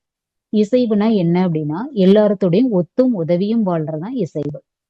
இப்ப நம்ம வாழ்ற வாழ்க்கை ஏற்கனவே நம்ம சொன்னோம் இல்லையா, தனி மனிதன், சமுதாயம், இயற்கை, இது கூட முக்கூட்டு இணைப்பாதான் நம்ம வாழ்றோம். இதுல ஒண்ணு கூட நம்ம இசைவு கரெக்டா இல்ல, ஒண்ணு கூட கூட நம்மளால மேட்ச் பண்ணி வாழ முடியல அப்படின்னா நம்மளுக்குதான் துன்பம் வரும். அதே மாதிரி நம்ம உடலுக்குள்ள ஓடுற ரத்தோட்டம், வெப்போட்டம், காற்றோட்டம், இது மூணுக்குள்ளயும் கரெக்டான இசைவு இருக்கணும். இதுல ஒண்ணுக்குள்ள ஒண்ணு தடைப்பட்டாலும் நம்மளுடைய அணு அடுக்கு சீர்குலைந்து போகும். நம்ம பார்த்திருக்கிறோம் இல்லையா, உடலில் மூன்றில் ஒன்றேனும் தன் ஓட்டத்தில் அளவில் தடைப்பட்டால் அணு அடுக்கு சீர்குலைந்து போகும், உணர்ச்சி பொருந்தா இதுவே துன்பமாகும் அப்படின்னு நம்ம படிச்சிருக்கிறோம். அந்த அளவுல நம்மளுக்கு என்னென்ன துன்பங்களை கொடுக்குது அப்படின்னா, இந்த ஓட்டங்கள்ல நம்மளுக்கு ஒரு தெளிவு இருக்கணும். அது எப்படி வரும் அப்படின்னா, நம்ம உடம்புக்குள்ள இருக்கிற 3 ஓட்டங்கள் சீராகணும் அப்படின்னா நம்ம உடற்பயிற்சி முறைகள்ல மட்டும்தான் நம்ம இது சீரமைச்சுக்க முடியும். அடுத்தது பார்த்தோம்னா, இந்த வாழ்க்கையில வாழ்ற இடத்துல, நம்ம சமுதாயத்துல, குடும்பத்துல, அனைத்து இடங்களிலுமே நம்ம ஒத்தும் உதவியும் இணைந்தும் வாழும்போது மட்டும்தான் நம்மளுக்கு இன்பமே கிடைக்கும். துன்பத்துல இருந்து நாம வாழ்க்கையில மீண்டு வந்துக்க முடியும் இல்லைங்களா? இப்போ அந்த இன்பத்துக்கும் துன்பத்துக்கும் நம்மளுடைய எண்ணம், சொல், செயல் தான் காரணம் இல்லைங்களா? அதை விட்டுட்டு நம்ம இந்த காரணத்தை வெளியிடங்கள்ல நம்ம தேட ஆரம்பிக்கிறோம். இப்போ ஒரு துன்பம் வந்தது அப்படின்னாலும் அதுக்கு நம்ம தான் காரணம். தீதும் நன்றும் பிறர் தர வாரா. நம்ம இன்னைக்கு நடக்கிற செயல்ல முழுவதுமே நம்ம இன்பத்தை அனுபவிக்கிறோம் அப்படின்னாலும் அதற்கு காரணமும் நம்மளோட எண்ணம், சொல், செயல் தான். அதை விட்டுட்டு இன்பம் வந்தா மட்டும், அப்பா நான் இவ்வளவு வேலைகளை செஞ்சேன், எனக்கு குரு பாத்தீங்களா எவ்வளவு கொடுத்தாரு, கடவுள் பாத்தீங்களா எவ்வளவு கொடுத்தாருன்னு நம்ம எல்லா பக்கம் சொல்லிக்கிறோம் இல்லைங்களா? ஆனா துன்பம் வரும்போது மட்டும், நான் என்ன பாவம் பண்ணேன், நான் என்ன யாருக்கு என்ன கெடுதல் பண்ணேன், எனக்கு மட்டும் ஏன் இவ்வளவு துன்பம் வருதுன்னு அடுத்தவங்க கிட்ட போய் புலம்ப ஆரம்பிச்சிடும். ஆனா இதுக்கு யாராவது அடுத்தவங்க காரணமா? நம்ம துன்பத்துக்கு நம்ம தான் காரணம் இல்லைங்களா? அந்த வகையில நம்மளுக்கு ஒரு பெருந்தன்மைங்கிறது எப்படி வரும் அப்படின்னா, இந்த பயிற்சி முறைகள்ல தான் நம்மளுக்கு கிடைக்கும். அடுத்தது பார்த்தோம் அப்படின்னா, ஆக்கத்திறன். இந்த கிரியேட்டிவிட்டிங்கிறது நம்மளுக்கு எப்படி வரும் அப்படின்னா, இந்த நுண்மான் நுழைப்புலன் அறிவு அந்த ஸ்டேஜுக்கெல்லாம் வந்துட்டோம், நம்ம எந்த ஒரு சூழலையும் சகிப்புத்தன்மையோடவும் ஏற்புத்திறனோடையும் ஏத்துக்கிட்டு சமயோஜிதமா சிந்திக்க ஆரம்பிச்சிட்டோம் அப்படின்னாவே நம்ம கிட்ட கிரியேட்டிவிட்டிங்கிறது ஒண்ணு வந்துடும். அந்த கிரியேட்டிவிட்டினா எப்படின்னா, எந்த ஒண்ணும் நம்ம இல்லாதத ஒண்ணு, அதாவது நம்மளால முடியாதத ஒண்ணதை செய்யறோங்கிறத விட, பிரபஞ்சத்துல ஏற்கனவே இருக்கிறது யாராவது செய்ய நினைச்சு செய்யாம கூட இருந்திருப்பாங்க. நம்மளுக்கு இவ்வளவு நாள் அதை பத்தி எந்த ஒரு தெளிவும் இருந்திருக்காது. ஆனா நம்ம அறிவு கூர்மை ஆக நம்ம பிரபஞ்சத்துல நம்மளை கனெக்ட் பண்ணிக்க என்ன ஆகும் அப்படின்னா, நம்மளுக்கே தெரியாத புது விஷயங்களை கூட நம்ம சாதிக்க முடியும். அதுதான் கிரியேட்டிவிட்டி. இப்போ இது எப்படி பண்ணலாம் அப்படின்னா, நம்ம ரெகுலரா செய்யக்கூடிய ஒரு சமையல் வேலையே தான் அதுல புதுசா ஏதாவது செய்யறது, அது ஒரு கிரியேட்டிவிட்டி தான். நம்ம வேலையில எல்லாரும் செய்யற மாதிரி பண்ணாம அதை கொஞ்சம் எப்படி சொல்லுவோம், எஃபெக்டிவ், எஃபிசியன்சி, 2 வழியில செய்யலாம் இல்லைங்களா? இப்போ ஒரு வேலையை எஃபெக்டா பண்றோம் அப்படின்னா, அந்த சொன்ன நேரத்துக்குள்ள அந்த எஃபெக்டிவா அந்த வேலையோட ரிசல்ட்டை கொண்டு கொடுக்கறது. எஃபிசியன்சினா என்ன அப்படின்னா, அதே கொடுக்குற டைம்குள்ள அந்த ஒர்க்கை முடிச்சிருப்போம். ஆனா அதோட நிறைவுன்னு பார்த்தா மினிமம் காஸ்ட்ல கம்மியா இருக்கும். மினிமம் ஆஃப் காஸ்ட் அதுல கம்மியா இருந்திருக்கும். அதுக்கு நம்ம எடுத்துக்கிட்ட எனர்ஜி, போட்டுக்கிட்ட எஃபர்ட் கம்மியா இருக்கும். ஆனா அதோட ரிசல்ட் அதிகமா இருக்கும். அப்ப என்ன ஆகும், இந்த எஃபிசியன்சிங்கிறதுல நம்மளோட அறிவை முழுவதுமா பயன்படுத்தி இருப்போம். அந்த வகையில ஒரு சின்ன வேலையை, ஒருத்தர் செய்யற வேலையவே வெவ்வேறு முறையில நம்ம செய்யலாம் இல்லைங்களா? அவங்களுக்கு தகுந்த முறையில அதோட சீக்வன்ஸை மாத்தி எளிய முறையில அந்த ரிசல்ட்டை கொண்டு கொடுக்கற மாதிரியும் அந்த கிரியேட்டிவா அந்த வேலையை நம்ம செய்யறோம் அப்படின்னா, அதுக்கு நம்மளுக்கு 6வது அறிவுல இன்னும் நம்ம கூர்மை, இன்னும் நம்ம நாலேஜை மேம்படுத்திக்கிட்டு போக போகத்தான் இருக்கிற துறையிலேயே நம்ம நிறைய கிரியேட்டிவான விஷயங்களை யோசிக்க முடியும். அதுக்கு இப்போ ஒரு உதாரணம் எடுத்துக்கலாம் அப்படின்னா, ஏஐ துறையில நம்ம நாடு ரொம்ப அதிக அளவுல இப்ப வெளிநாடுகளோட கம்பேர் பண்ணும்போது நம்மளும் அந்த துறையில ரீச் ஆகிற அளவுக்கு வந்திருக்கோம். இப்ப பார்த்தோம் அப்படின்னா கேரளாவுல ஒரு இடத்துல அதற்கான ஒரு அமைப்பை ஏற்படுத்தி எவ்வளோ கோடிக்கணக்கான செலவுல அந்த ஏஐக்கான ஒரு ஆபீஸை நிறுவ போறாங்க. அந்த மாதிரி வந்துச்சு அப்படின்னா அதுல எத்தனையோ லட்சம் கணக்கான அன்பர்களுக்கு அதுல வேலை வாய்ப்பு கிடைக்கும் இல்லைங்களா? இது ஒரு கிரியேட்டிவ் தானே. நம்ம இந்தியர்களோட, அதாவது எல்லா நாடுமே நம்மளுக்கு ஒரு உலக கூட்டாட்சி தான் இருந்தாலும் ஒரு பக்கம் இருக்கிற மனிதர்களை கொண்டு போய் இன்னொரு இடத்துல வச்சு அந்த அறிவை அங்க செலுத்துறதுக்கு பதிலா இருக்கிற இடத்துலயே அங்க வாழ்ற மனிதர்களோட அறிவை பயன்படுத்தி அந்த இடத்துல என்ன நம்ம புதுமையா கொண்டு வர முடியும் அப்படின்னு இந்த கிரியேட்டிவிட்டி எல்லாம் திருவனந்தபுரத்துல அது ஓபன் பண்றாங்க. அதற்கு வந்து நிறைய அன்பர்களுக்கு அதுல வேலை வாய்ப்பு கிடைக்கும்.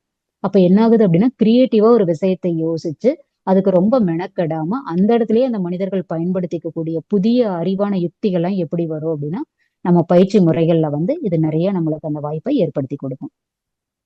அடுத்தது பார்த்தோம்னா நம்மளுக்கு இசைவு ஹார்மோனி படி வாழ்ந்துட்டோமா அடுத்தது நம்மளுக்கு என்ன கிடைக்கும் அப்படின்னா நிறைவு கிடைக்கும். இந்த ஹார்மோனி இசைவு ஒவ்வொருத்தரு கூடயும் இசைந்து வாழ ஆரம்பிச்சிட்டோம் அப்படின்னா நம்மளுக்கு அடுத்ததா கிடைக்கக்கூடியது என்ன அப்படின்னா நிறைவு கிடைக்கும். இப்போ நம்ம ஒரு வீட்டுல நம்ம எல்லாத்து கூடயும் வந்து ஒத்து உதவி வாழ்றோம். சமுதாயத்துல எல்லாத்து கூடயும் மிங்கிளாகி தான் வாழ வேண்டிய சூழல் இருக்கு. வேலை பார்க்குற இடங்கள்ல எத்தனை பேர்த்து கூட நம்ம வந்து தினசரி வாழ்க்கையை நம்ம வந்து வாழ வேண்டியது இருந்தாலும் அவங்க கூட எல்லாருமே நம்ம இணக்கமா வாழ்ந்துட்டோம் அப்படின்னா ஒரு நிறைவு வந்துடும். யாரு கூடமே ஒரு போட்டி பொறாமை அவங்க கூட ஒரு தாழ்வு மனப்பான்மை அவங்க கூட சண்டை வன்மம் இதெல்லாம் இல்லை அப்படின்னாவே மனசுக்குள்ள வந்து ஒரு நிறைவு வர ஆரம்பிச்சிடும். அந்த நிறைவு வந்துருச்சு அப்படின்னாவே அடுத்தடுத்த கட்டங்களை நம்ம ஈஸியா மேல் நோக்கி போய்க்க முடியும். அடுத்தது இந்த நிறைவு வந்துருச்சு அப்படின்னா என்ன ஆகும்னா ஒரு ஹாப்பினஸ் வந்து மனதுக்குள்ள கிடைச்சிரும். அந்த ஹாப்பினஸ் வந்து எப்படி இருக்கணும் அப்படின்னா ஆஹ் வந்து தற்காலிகமா இல்லாம ஒரு என்லெஸ் ஹாப்பினஸா இருக்கும். அது ஒரு எப்படி சொல்றது ஒரு எக்ஸைட்மெண்ட் அந்த மாதிரி இது வந்து இந்த மகிழ்வு இவ்வளவு நாள் இல்லாத ஒரு மகிழ்வா நீடித்த மகிழ்ச்சியா நம்மளுக்கு வந்து இருக்கும். அது எப்ப வரும் அப்படின்னா முழு மன நிறைவோட ஒரு செயலை செய்து அந்த செயல்னால தானும் இன்பமுற்று தன்னோட மனதும் நிறைவு பெற்று இன்னொருத்தரோட மனதையும் அந்த அளவுக்கு நிறைவு பெற வச்சிருந்தோம் அப்படின்னா அந்த மகிழ்ச்சி நீடித்த நிலைத்த மகிழ்ச்சியா இருக்கும். அதுக்கு நம்ம பயிற்சி முறைகள் தான் ரொம்ப ரொம்ப இம்பார்ட்டன்டா தேவைப்படுது. அடுத்தது பார்த்தோம்னா மெய் அறிவு. இந்த மெய் அறிவுல நம்ம அடுத்த கட்டத்தை நோக்கி போறதுக்கு என்ன ஆகும் அப்படின்னா முதல் கட்டம் நம்ம இந்த வாழ்க்கை தத்துவங்களை நல்லபடியா புரிஞ்சுக்கிட்டு அந்த நம்பிக்கைங்கிற கட்டத்துல இருந்து விளக்கத்துக்கு வந்து அடுத்ததுதான் நம்ம முழுமை பேருக்கு போக முடியும். எப்ப போய் நம்ம நம்பிக்கைங்கள இருந்து விளக்கத்துக்கு வந்துட்டோமோ அப்பவே நம்ம மெய்யறிவை பத்தி கொஞ்சம் உணர ஆரம்பிச்சிருவோம். இப்ப நம்ம குழந்தையா இருக்கிற வரைக்கும் எப்படி இருந்திருப்போம் அப்படின்னா யார் என்ன சொன்னாலும் கேட்டுக்குவோம். நம்ம வீட்டுல இருக்கிறவங்க தாத்தா பாட்டி அம்மா அப்பா சொன்னாங்கன்னா ஓ இதுதான் கரெக்ட், இப்படிதான் நம்ம சாமி கும்பிடணும் போல, இப்படிதான் நம்ம வழிபாடுகள் எல்லாமே இருந்தது. ஒரு சிந்தனை கதைகள் நற்பண்புகள் எல்லாம் சொல்லி கொடுத்தாலும் அவங்க சொன்னதை அப்படியே கேட்டு நம்ம வந்து செஞ்சுட்டு இருந்தோம்.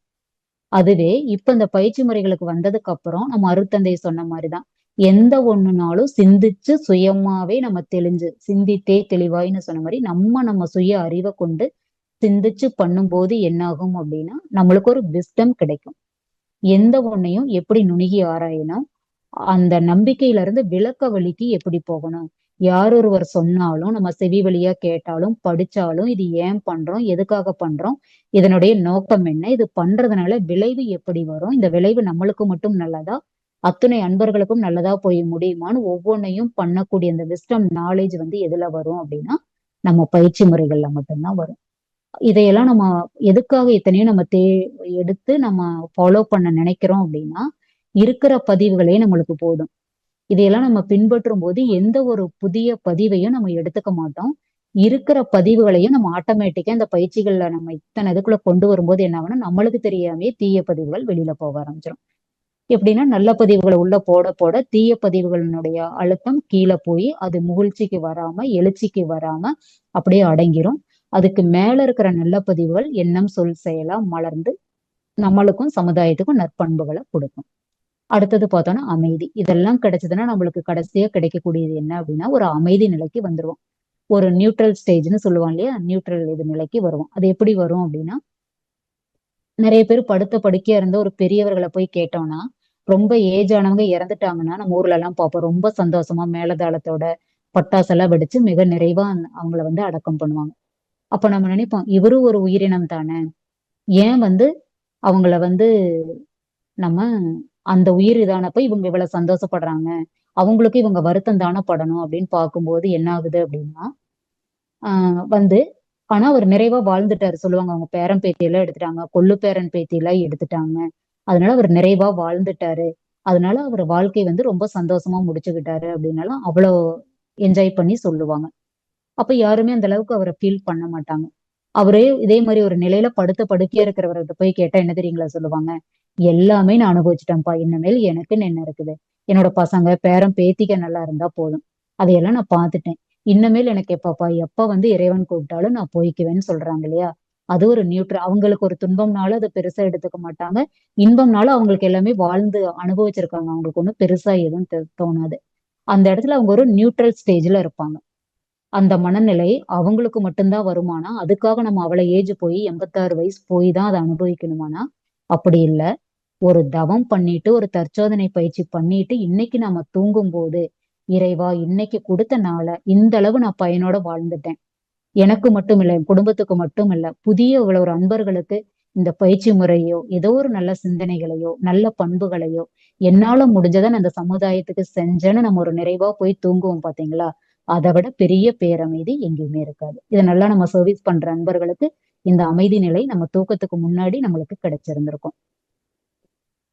அடுத்தது பார்த்தோம்னா, இந்த ஏற்பு திறன் நம்மளுக்கு ஒண்ணு வேணும். எந்த ஒரு செயலையும் நம்ம எப்படி ஏற்பு திறனோட ஏத்துக்கிறோம்.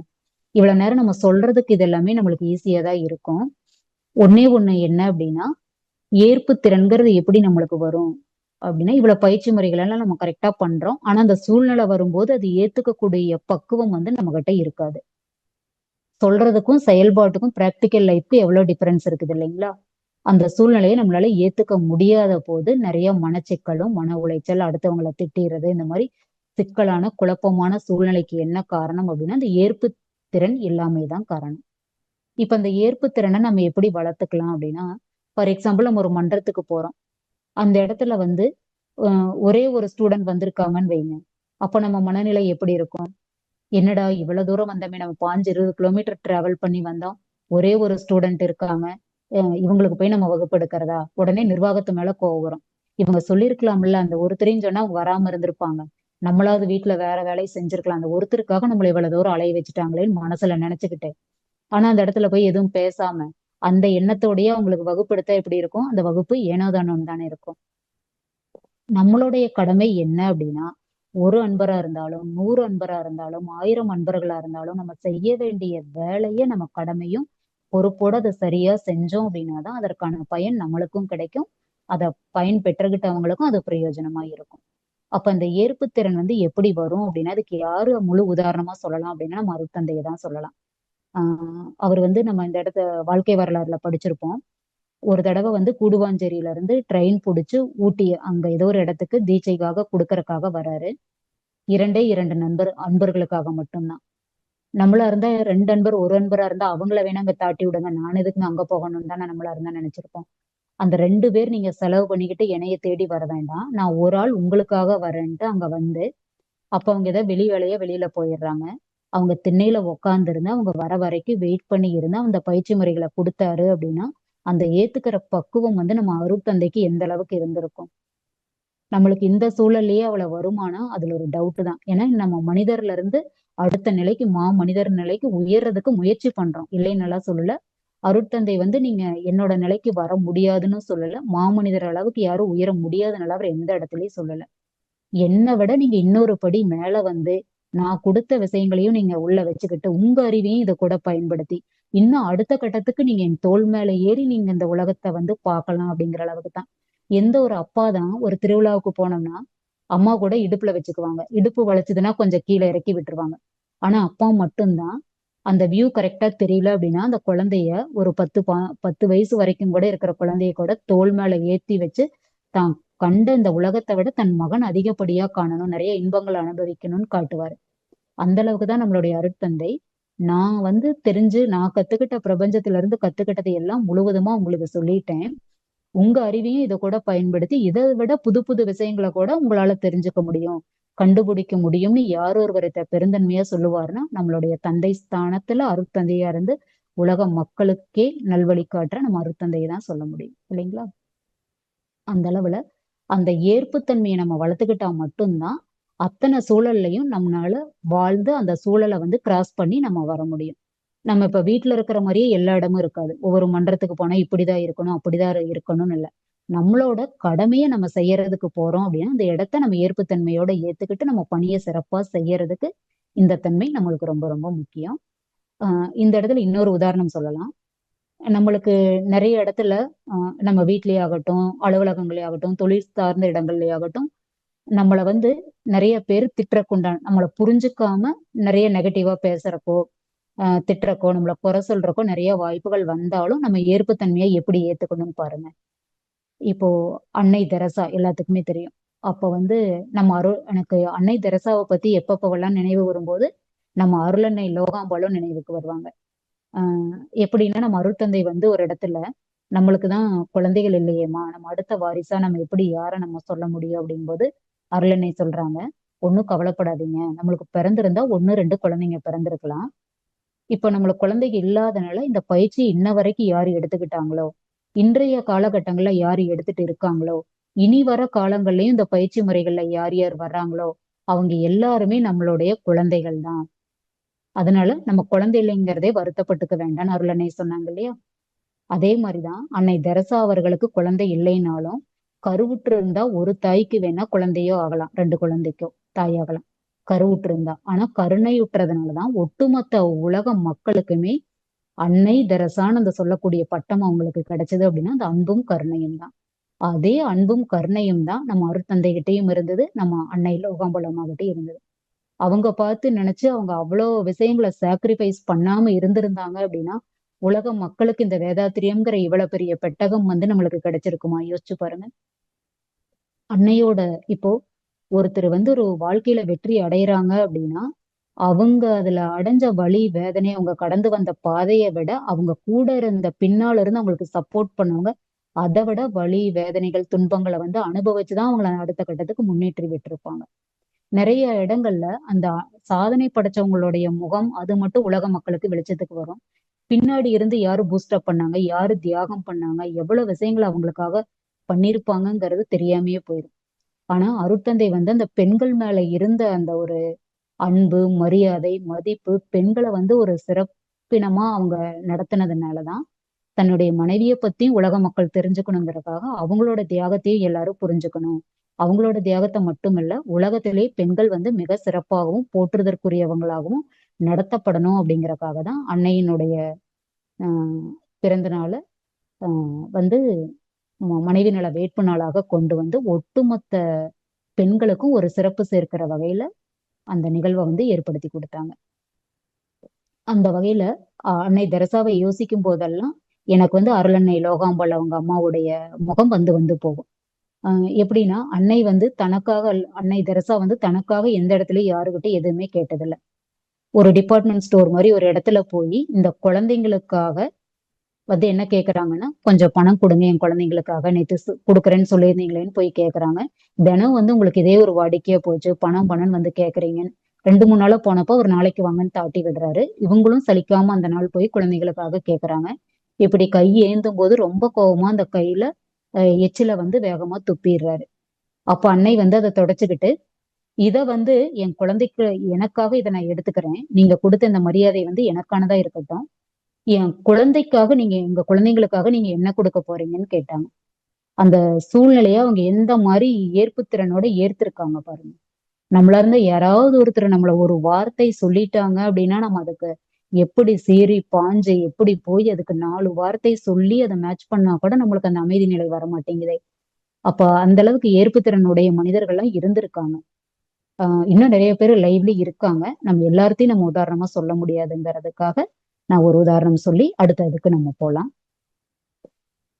அடுத்தது பார்த்தோம் அப்படின்னா, நம்மளுக்கு மனிதனுக்கு வந்து இந்த களங்கங்கள் இதெல்லாம் ஏன் வருது? இப்ப நம்ம எக்ஸாக்டா டாபிக் உள்ள வரலாம். இவ்வளவு நேரம் நம்ம பார்த்தது எல்லாமே மனவள கலைய எப்படி ஒரு கலைகளை அறுக்கும்னு கலைன்னு சொல்லலாம். இதுக்குள்ள என்னென்ன இருக்குதுன்னு தெரிஞ்சுக்கிட்டாதான் அதை நம்ம எப்படி பயன்படுத்திக்கிட்டு இருக்கோம், இன்னும் எப்படி நம்ம சிறப்பா பயன்படுத்திக்கணும். இதை முழுவதுமா நம்ம பயன்படுத்திக்கும் போதுதான் நம்ம கிட்ட இருக்கிற கலைன்னு சொல்லக்கூடிய அறியாமை, குற்றங்கள், தீய பழக்க வழக்கங்கள் இது எல்லாமே நம்ம கிட்ட இருந்து போக்கிக்க முடியுங்கிறத இவ்வளவு நேரம் பார்த்தோம் இல்லைங்களா? இப்ப இத்தனை பயிற்சி முறைகள் இருந்தாலும் நம்ம கிட்ட இருக்கிற அந்த கலைன்னு சொல்லக்கூடிய தீய பழக்க வழக்கங்களையும் தீய எண்ணங்களையும் தீய குணங்களையும் போக்கக்கூடிய பயிற்சின்னு என்னன்னு பார்த்தோம்னா அகத்தாய்வு பயிற்சி தான் இல்லைங்களா? இந்த அகத்தாய்வு பயிற்சி நம்மளுக்கு என்னென்னவெல்லாம் கொடுக்கும் அப்படின்னா, அகத்தாய்வு ஒரு மனிதன் தன் வாழ்நாள்ல முழுவதுமா பண்ணிட்டோம் அப்படின்னா, இப்போ வகுப்புலதான் ஒரு ஸ்டூடெண்ட் கேட்டாங்க, இந்த அகத்தாய்வு வந்து எப்பப்பெல்லாம் மேடம் பண்ணலாம் அப்படின்னா, நம்ம எப்பப்பெல்லாம் சாப்பிடலாம் அப்படின்னு என்ன சொல்லுவோம்? ஒரு நாளைக்கு 3 வேளை சாப்பிடுறேன்னு வச்சிருக்கோம். அதே மாதிரி பசிக்கும் போது எல்லாம் சாப்பிடுறோம். அப்போ பசி, தூக்கம், நம்மளுக்கு அடிப்படை தேவைகள்லாம் எந்த அளவுக்கு ஒவ்வொரு நாளைக்கு இம்பார்ட்டனோ, அதே மாதிரி ஒவ்வொரு நாளும் நம்மளுக்கு தற்சோதனைன்னு சொல்லக்கூடிய இந்த அகத்தாய்வு பயிற்சி ரொம்ப ரொம்ப ரொம்ப இம்பார்ட்டன்ட். அன்னன்னைக்கும் பண்ணிக்கிட்டே இருக்கணும். ஆரம்ப காலகட்டங்கள்ல ஒரு 2, 3 வருஷத்துக்கு நம்ம தூங்க போகும்போது ஒரு தவம் பண்ணிட்டு, தற்சோதனை பண்ணிட்டு படுத்துட்டோம் அப்படின்னா, ஒரு 2, 3 வருஷத்துக்கு அப்புறம் என்ன ஆகும் அப்படின்னா, ஒரு எண்ணம், சொல், செயல். எண்ணம் மனதுக்குள்ள எழும்போதே அந்த எண்ணம் ஆராய்தல் அட்டவணை மனசுக்குள்ள ஒரு படம் மாரி வந்துரும். இந்த எண்ணம் எனக்கு எழுது. இது எந்த வகையில இந்த எண்ணம் எனக்கு தோன்றுது? பழக்கத்தினாலயா, சூழ்நிலையா அந்த காலம் ஆட்டோமேட்டிக்கா டிக் ஆயிக்கும். இதனுடைய நன்மை வந்து ஒட்டுமொத்தமா எனக்கோ, சமுதாயத்துக்கோ நன்மையா, தீமையா? இந்த எண்ணம் எழறதுனால என்னங்கிறத நம்மளே டிக் பண்ணிக்குவோம். இது நாளடைவுல பயிற்சி முழுவதுமா நம்ம பண்ணி பண்ணி என்ன ஆகும்னா, ஆன் த ஸ்பாட் அந்த எண்ணம் வரும்போதே அகத்தாய்வு பண்ண ஆரம்பிச்சிருவோம். அது எடுத்தோனே வருமா அப்படின்னா, குறைந்த வருடங்கள் நம்ம அந்த நைட்ல நம்ம அத பண்ணி பார்த்தோம் அப்படின்னா தான், பிராக்டிகலா அந்தந்த மூமெண்ட்ல நம்ம பண்றதுக்கான திறமை வந்து நம்மளுக்கு வர ஆரம்பிக்கும். அ அதுக்கு பேசிக் என்ன அப்படின்னா, இப்ப நம்ம ஒரு எக்ஸாம்பிள் எடுத்துக்கலாம். இப்ப பொங்கல் வருது, ஒரு ஃபெஸ்டிவல் வருது அப்படின்னா, வீடு முழுவதும் ஒரு மாஸ் கிளீன் பண்றோம்னு சொல்றோம் இல்லைங்களா? அந்த லீவ் கிடைக்கிற நாள்ல வீடு முழுவதும் கிளீன் பண்றோம் அப்படின்னு வச்சுக்கணும். இப்போ வருஷத்துக்கு 2, 3 நாள் பண்டிகை தினங்கள்ல மட்டும் நம்ம வீட்ட கிளீன் பண்ணா, அந்த வீடு கிளீன் பண்றது எவ்வளவு சிரமமா இருக்கும் நம்மளுக்கு. நம்மளால கண்டிப்பா பண்ணவே முடியாது. இதுவே தினசரி நம்மளுக்கு நேரம் இருக்கும்போது, ஒவ்வொரு பகுதியா, இன்னைக்கு வந்து இந்த ரூம கிளீன் பண்றேன், இன்னைக்கு இத பண்றேன்னு ஒவ்வொரு இடமா நம்ம கிளீன் பண்ணிக்கிட்டு வர வர, எந்த ஒரு பண்டிகை நாள் வந்தாலும் நம்ம அதுக்காக எக்ஸ்ட்ரா டைம் ஸ்பெண்ட் எப்பவும் போல நம்ம ரொட்டீன் ஒர்க்க மட்டும் பண்ணா போதும். இன்னைக்கு எனக்கு பண்டிகை வருதுங்க, தீபாவளி வருதுங்க, தைப்பொங்கல் வருதுங்க, தைப்பூசம் வருதுங்க. நான் வந்து மன்றத்துக்கு வரமாட்டேங்க. இன்னைக்கு வந்து என்னால இந்த வகுப்பு அட்டெண்ட் பண்ண முடியாதுங்க. இந்த சர்வீஸ்க்கு என்னால வர முடியாதுங்க நம்ம சொல்லுவோமா?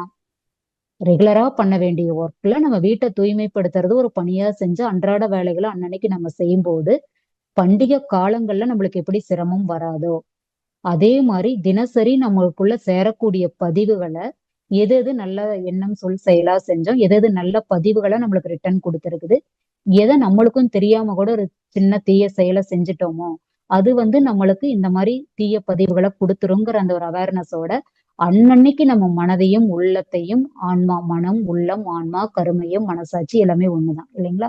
நம்மளோட கருமையத்தை அன்னன்னைக்கு நம்ம தூய்மை பண்ண ஆரம்பிச்சிட்டோம் அப்படின்னா, பெரிய துன்பத்துல இருந்து தப்பிச்சு அந்த அது வெளியே போகும்போது, அந்த கருமைய களங்கங்கள் வெளியில போகும்போது, சின்ன சின்ன இடர்பாடுகள்.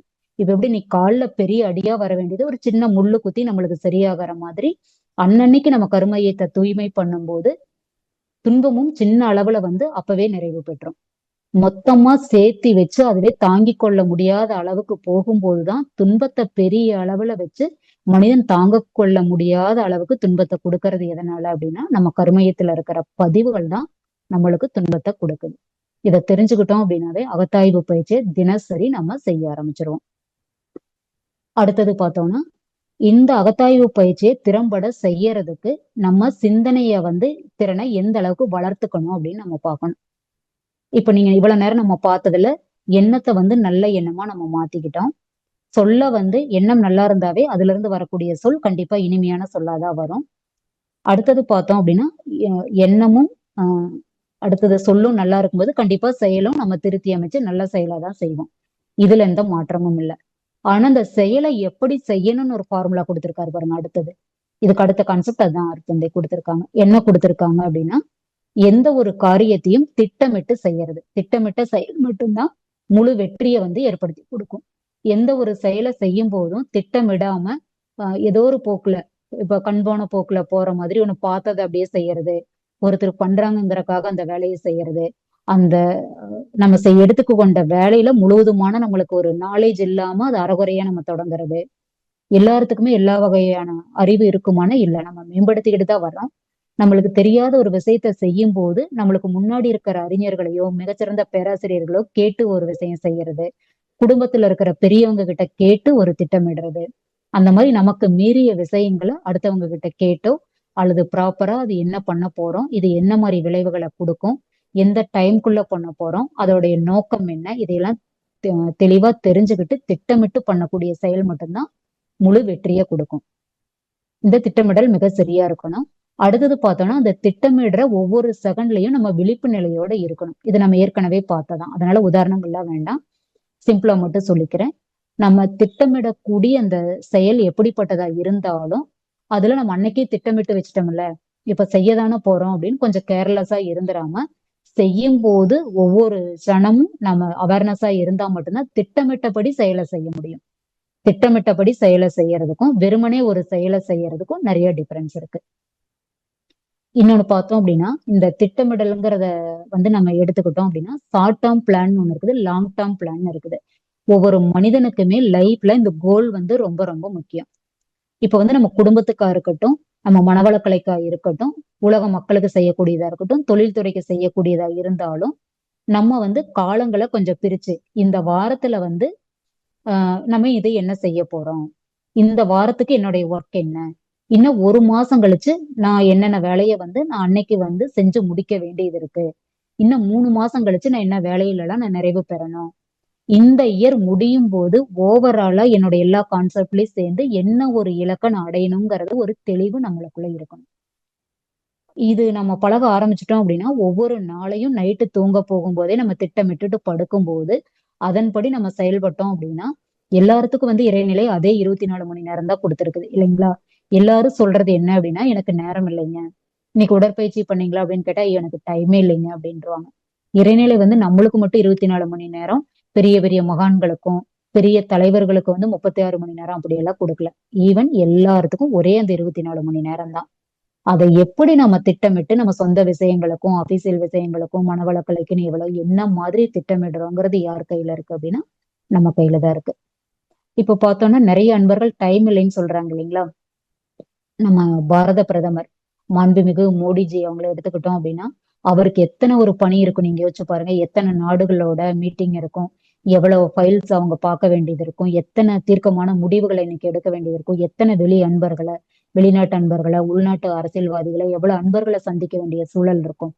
அவருக்கும் அதே 24 மணி நேரம் தான். ஆனா இன்றைய வரைக்கும் 1.5 மணி நேரத்தை யோகாவுக்குன்னு ஒதுக்கி உடற்பயிற்சிக்கும் தியானத்துக்கும் அவர் அந்த நேரத்தை பயன்படுத்திக்கிட்டு இருக்கிறாரு அப்படின்னா எந்த அளவுக்கு அவருடைய நேரத்தை திட்டமிட்டு இருப்பாரு.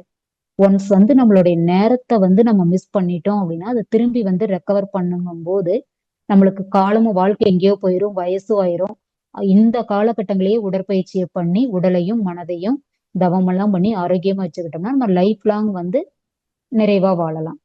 கடைசி காலத்துல போய் எனக்கு அப்ப நேரம் இல்லைங்க, இல்லாட்டி பண்ணிருப்பேன், எனக்கு உடல் இந்த அளவுக்கு ஆயிருச்சு அப்படின்னா நடந்ததுக்கு அப்புறம் ரெடி பண்றதுக்கும் நடக்கிறதுக்கு முன்னாடி நம்ம சரி பண்ணிக்கிறதுக்கும் நிறைய டிஃபரன்ஸ் இருக்கு.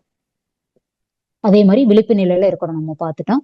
மூணாவது தற்சோதனை. இதுதான் திரும்பி திரும்பி இந்த சப்ஜெக்டுக்குள்ள வர்றதுக்கு ஏன் இந்த அளவுக்கு இம்பார்ட்டன்ஸ் கொடுத்து எல்லா ஹெட்டிங் கீழையும் தற்சோதனை கொடுத்திருக்காரு அப்படின்னா நம்ம தற்சோதனை பண்றது இன்னைக்கு நிகழ்வுகளை நடந்து முடிஞ்சதுக்கு அப்புறம் பேலன்ஸ் பண்ணிக்கிட்டே போறதுக்காக மட்டும் இல்ல, நடக்கும் போதே விழிப்பு நிலையில இருந்து தற்சோதனை பண்ணி பண்ணி ஒரு இன்சிடென்ட பண்ண ஆரம்பிச்சிட்டோம் அப்படின்னா ஒரு செயல் ஒரு தீய செயலா ஆரம்பிக்கிறதுக்கு முன்னாடியோ அது தீய விளைவுகளை ஏற்படுத்துறதுக்கு முன்னாடியோ சரி பண்ணி நம்ம நல்ல செயலா மாத்திக்க கூடிய கான்செப்டை நம்ம வளர்த்திக்க முடியும். அதுக்காக தான் ஒவ்வொரு ஜனமும் விழிப்பு நிலையோடவும் தற்சோதனை பண்ணி பண்ணி ஒவ்வொரு செயலையும் நம்ம பண்ணும்போது அதனுடைய விளைவு நன்மையாகவும் மகிழ்ச்சியானதாகவும் இருக்கும்.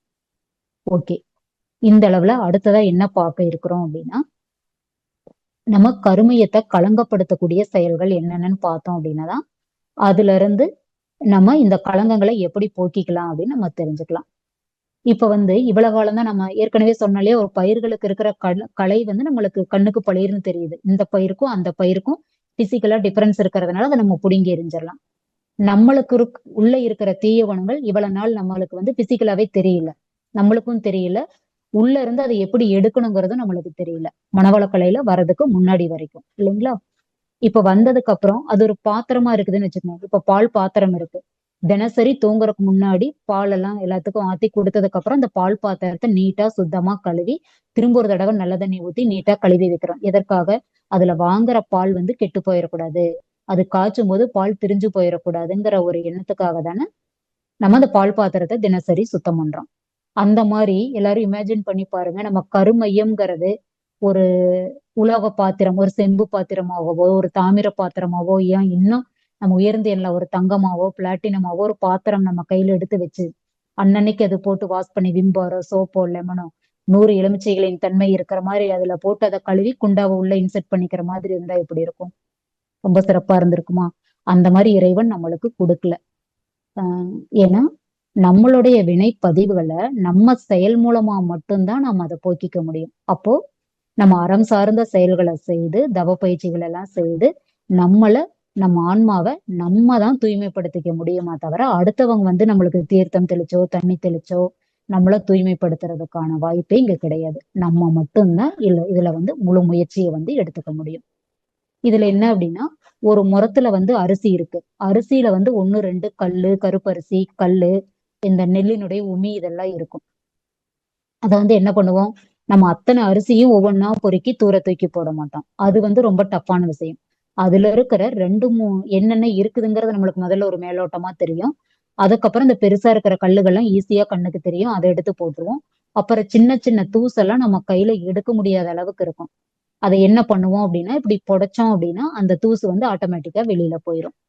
இப்ப என்ன பண்றோம், நம்ம கிட்ட இருக்கிற கெட்ட விஷயங்களை வெளியில எடுக்கணும் அப்படின்னா நம்ம கிட்ட முதல்ல என்னென்ன கெட்ட விஷயங்கள் இருக்குதுன்னு தெரிஞ்சாதான் அது ஒவ்வொன்றா களையறதுக்கு உண்டான ஸ்டெப்பை நம்ம எடுப்போம். அதுக்கு வந்து அருட்தந்தை ஒரு கவி எழுதியிருக்கிறாங்க.